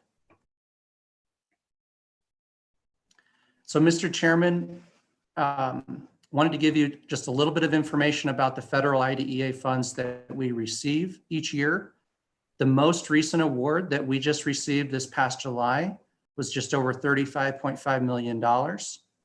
About 90% of that money flows through the WDE and out to our LEAs, Wyoming school districts. The remaining amount, so that's about 90% that goes out to districts. The remaining amount is used by the WDE to administer the program. We use some of that money to support Wyoming school districts with technical assistance, dispute resolution, program monitoring, and other support. So, Mr. Chairman, that's just a quick overview of the MFS requirement and the federal funds that that we apply for each year. And really our concern here is related to the proposed Part B reduction in the Department of Health's budget, because we report that on our MFS, and failure to meet the MFS requirement could jeopardize our federal IDEA funds in the same amount that we fall short of MFS. So if the Department of Health reduces the Part B program by $4.4 million, we could potentially lose that same amount per year in our federal IDEA funds. So, Mr. Chairman, I'll stop there and see if you said potentially lose that. So how do we know whether we will or we wouldn't if they reduce that budget? So that's the real question we need to get to. Yep, thank you, Mr. Chairman, and that's a good question. And as Stefan from the Department of Health mentioned yesterday, there is language in the law that provides the opportunity for a state to apply for a waiver of the MFS requirement. And the language anticipates, one of the reasons for doing that would be a precipitous decline in financial resources. So I kind of hedge my comments a little bit and say potentially, because we don't know if a waiver would be granted or not. I will say that from a little bit of research we've done, the U.S. Department of Education does not grant waivers very often. There have been some examples in the last few years where they have granted waivers, but there have also been requests that have been denied. So we don't know the outcome of that. So Trent, walk us through that process. Does that come from WDA to submit that waiver? And if you've done the research, is it in the process to submitting the waiver? Mr. Chairman, we are still learning more about what that would look like. To my knowledge, we haven't submitted a waiver, at least anytime recently. So there's a little bit of a learning curve for us. But I believe that we would submit a waiver at the time that we actually have a violation of MFS. So presumably when we go to submit our next application, if the amount that we were including in our application did not meet the MFS requirement, I believe that's when we would have a potential issue. I don't know the exact timing of when the waiver would be submitted, but I expect it would be sometime around our next application, which is usually during the spring of each year. So yeah, we're still doing a little bit of research on that, Mr. Chairman. That's what I know at this point. Well, we need to, Trent, we need to know whether we need to submit the waiver before or after we've already done that, in case they come back and say. So what I would encourage, you know, you guys to do is get some answers and definitively sooner than later. And with that, I'll open up to the committee for any questions. Mr. Chairman. Representative Larson. So Trent, I seriously love you guys, but would express a little frustration that you don't know more of these answers, because this is not the first time this conversation has come up. And I'm really not trying to be critical, but I think that, well, maybe I'm in error. So are you telling me we can't call our federal partners in education and say, here is our current state's position, and we are anticipating a reduction in our contribution, our maintenance requirements, and get some guidance on that? Mr. Chairman and Representative Larson, I believe that we could do that, and we have had some conversations. Sometimes when you're working with the federal government at that level,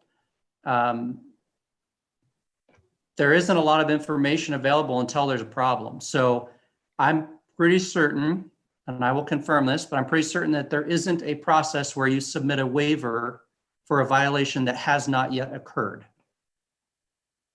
And follow up, Mr. Chairman. I understand that it's you know, as we work with CMS, we see a lot of the same challenges, but they will normally give you guidance. Is that not correct? As you anticipate running into some of these challenges, you oftentimes will find our federal partners will give you guidance and give you an indication if you're on the right track or not. Is that not correct? Mr. Chairman and Representative Larson, that is correct. And the guidance that we've received is that the requirement is plainly laid out in the law. If we do not meet the requirement, there's a process by which we can submit a waiver for review. And the outcome of that is currently unknown. And there isn't really any indication provided to us of what the outcome would be. So, Mr. Chairman, and then Trent, so as you talk about recent history, has there been any action by the state of Wyoming in not complying with a level of maintenance in recent history that has been allowed? Mr. Chairman and Representative Larson, there is not, to my knowledge, anything in recent history. Because the majority of our MFS that we report is the K-12 special education reimbursement, and the large increases that we've seen year over year within that category, it has always covered any changes in other programs. So, Mr. Chairman, you might remember that we had budget reductions a couple of years ago, and the Department of Health had a reduction in their programs at that time as well. But we were fortunate for our MFS that the K-12 special education reimbursement increased enough year over year at that same time to increase our aggregate amount that we reported for that year. So we still had a net increase. It was just smaller than it would have otherwise been without those cuts.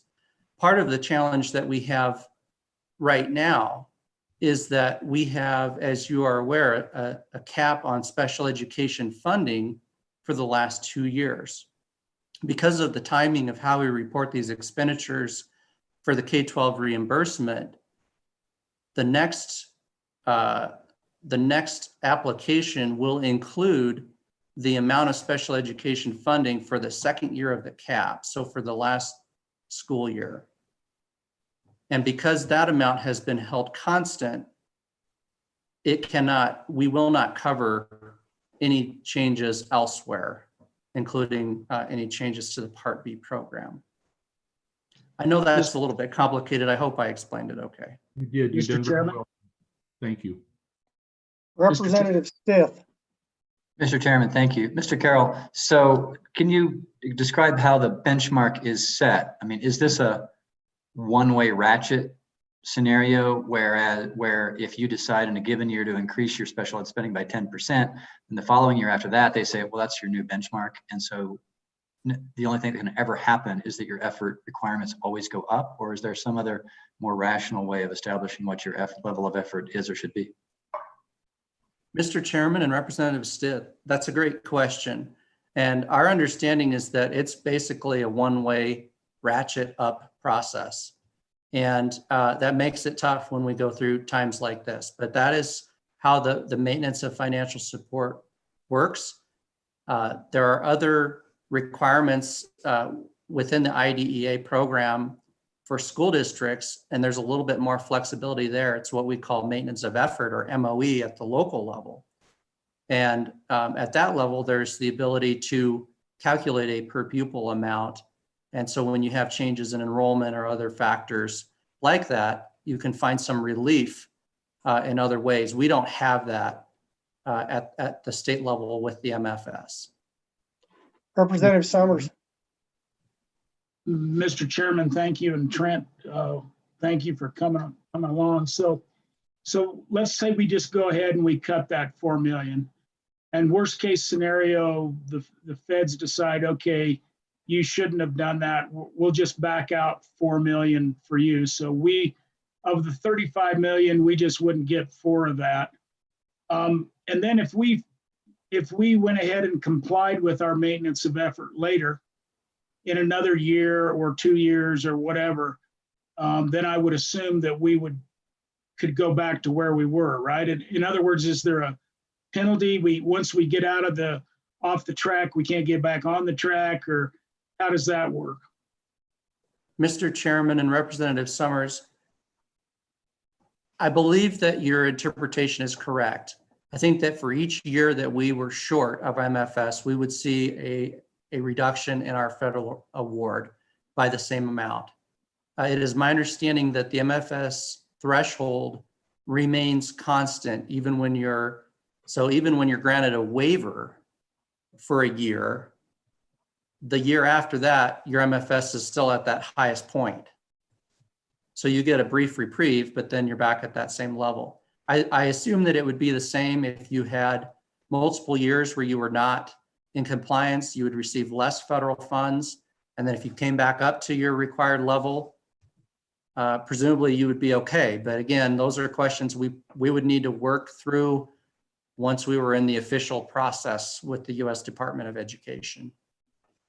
So, Mr. Chairman, thank you. And Trent, I bet we're not going to be the only state that's going to face this problem this year. What do you want to bet?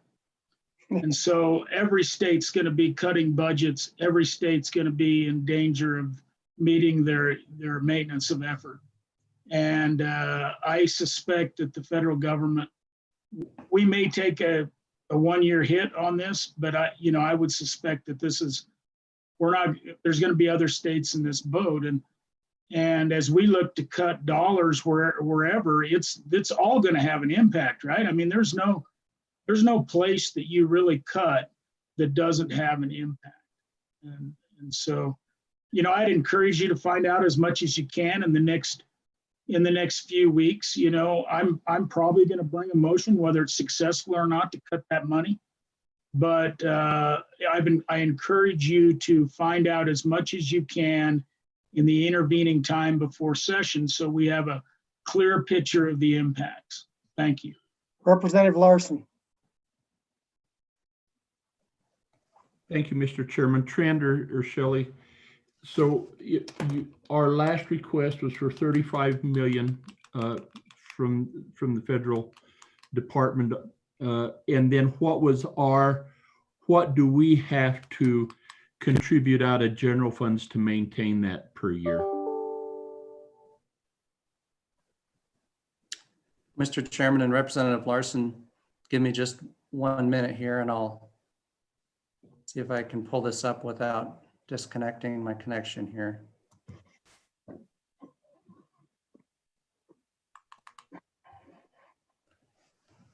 So, Mr. Chairman, it looks like we were just over $269.6 million reported. So we're putting in $269 million to save 35 million. And then, so that 269, do I have that right? The 269, and Mrs. Hamill, maybe you can help me on this, because we can't use that IDEA money to supplant, and we reimburse 100%, there's no need to supplement. So then what do we use the federal money for? Mr. Chairman and Representative Larson, that's a good question. There's a little bit, I think, of confusion around that. We talk frequently about how in Wyoming we reimburse at 100%. So their school districts are still getting a Part B allocation that is spent on costs of providing special education services to students that qualify. So if that were to go away and we still were able to say that we were reimbursing at 100%, we as a state would absorb that cost then. So that 35 million or 33 million would be added to the 269 to be able to meet all those needs. So districts, in regards to your question about supplanting, districts do need to be very cautious that something that they have traditionally supported or sought reimbursement through state funds for is not something that they are then using their federal allocation for.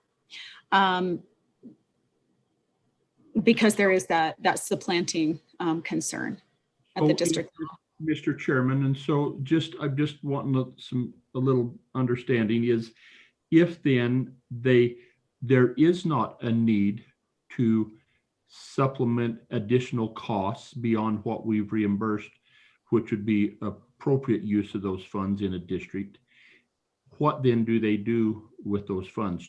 Are they allowed to allow them to grow? Can they use them? Tell me what they do with them.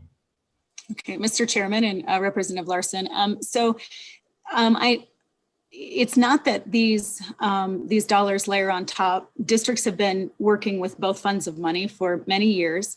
And so each district is unique in the way that they set this up, but many districts use their IDEA Part B funds for specific personnel costs or training. They may earmark those dollars for purchasing Tier 1 and Tier 2 intervention materials or specific curriculum to use with students that qualify. They might set those funds aside and say, we've always used this money to purchase materials specific to individual youth that aren't typical of a general education student, say feeding materials or personal care materials, or they may use those dollars to purchase OT or PT components that need to be part of the program. They also use that for contracting services for OT or PT services, counseling, speech language, things that haven't typically been on the state dollar Thank you. for their district. You bet. Mr. Chairman. Mr. Chairman, Representative Summers. Mr. Chairman, thank you. And I've got some other questions as well. If Trent has a document that he sent me. But Shelley, long story short, if we're reimbursing it 100%, eventually school foundation dollars are going to be spent on this regardless. In other words, if the federal government doesn't pony up the 4 million because we shorted it out of Department of Health, then down the line, maybe a year from now, some districts will just put that into their state share. Is that fair?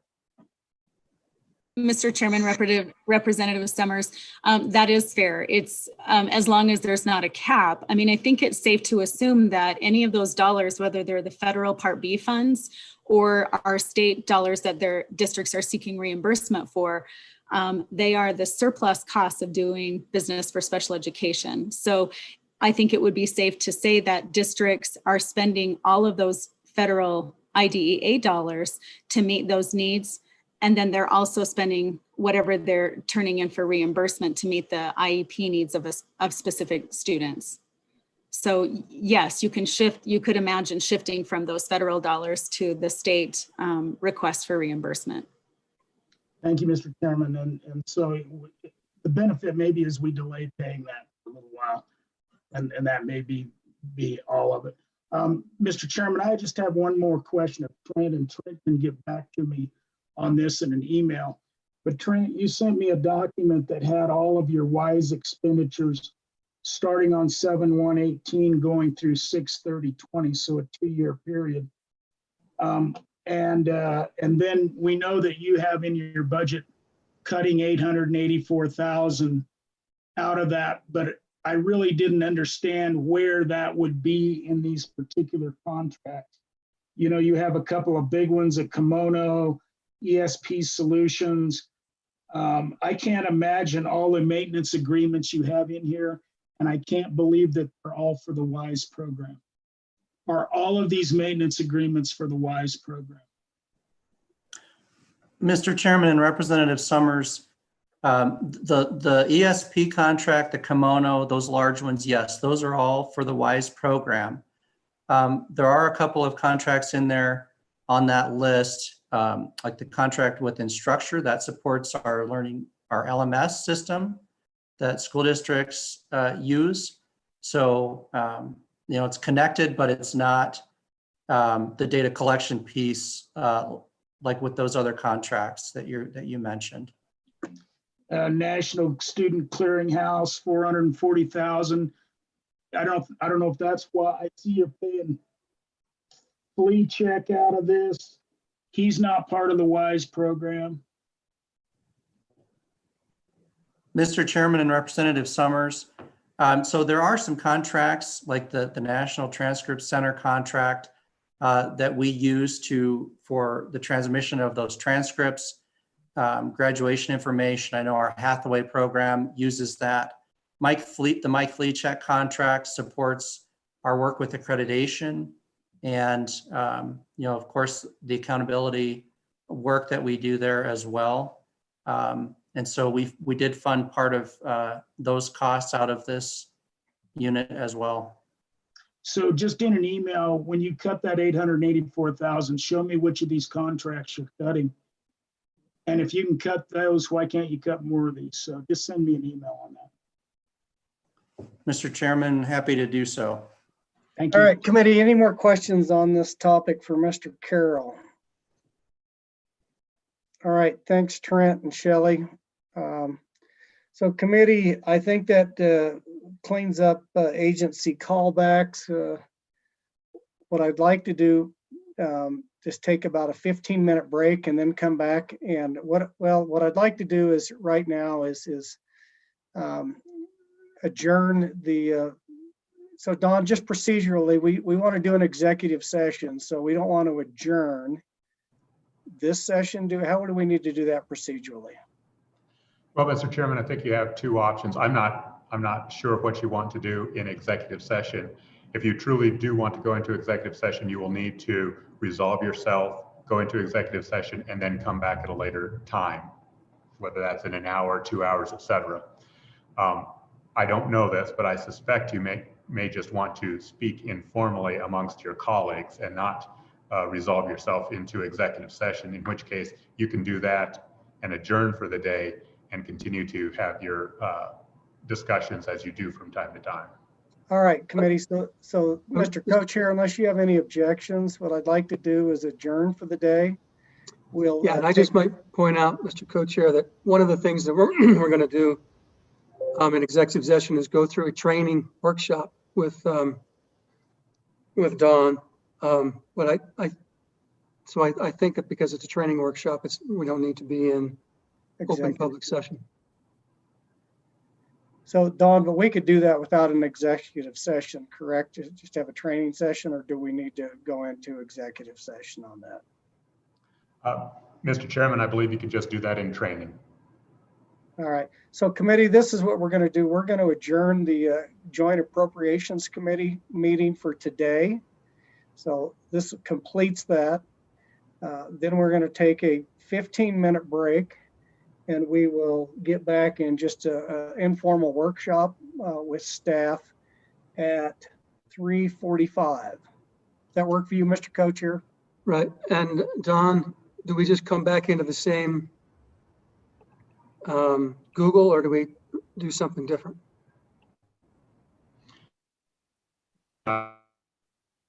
I'll send out a new link. Okay. So a new link, everybody.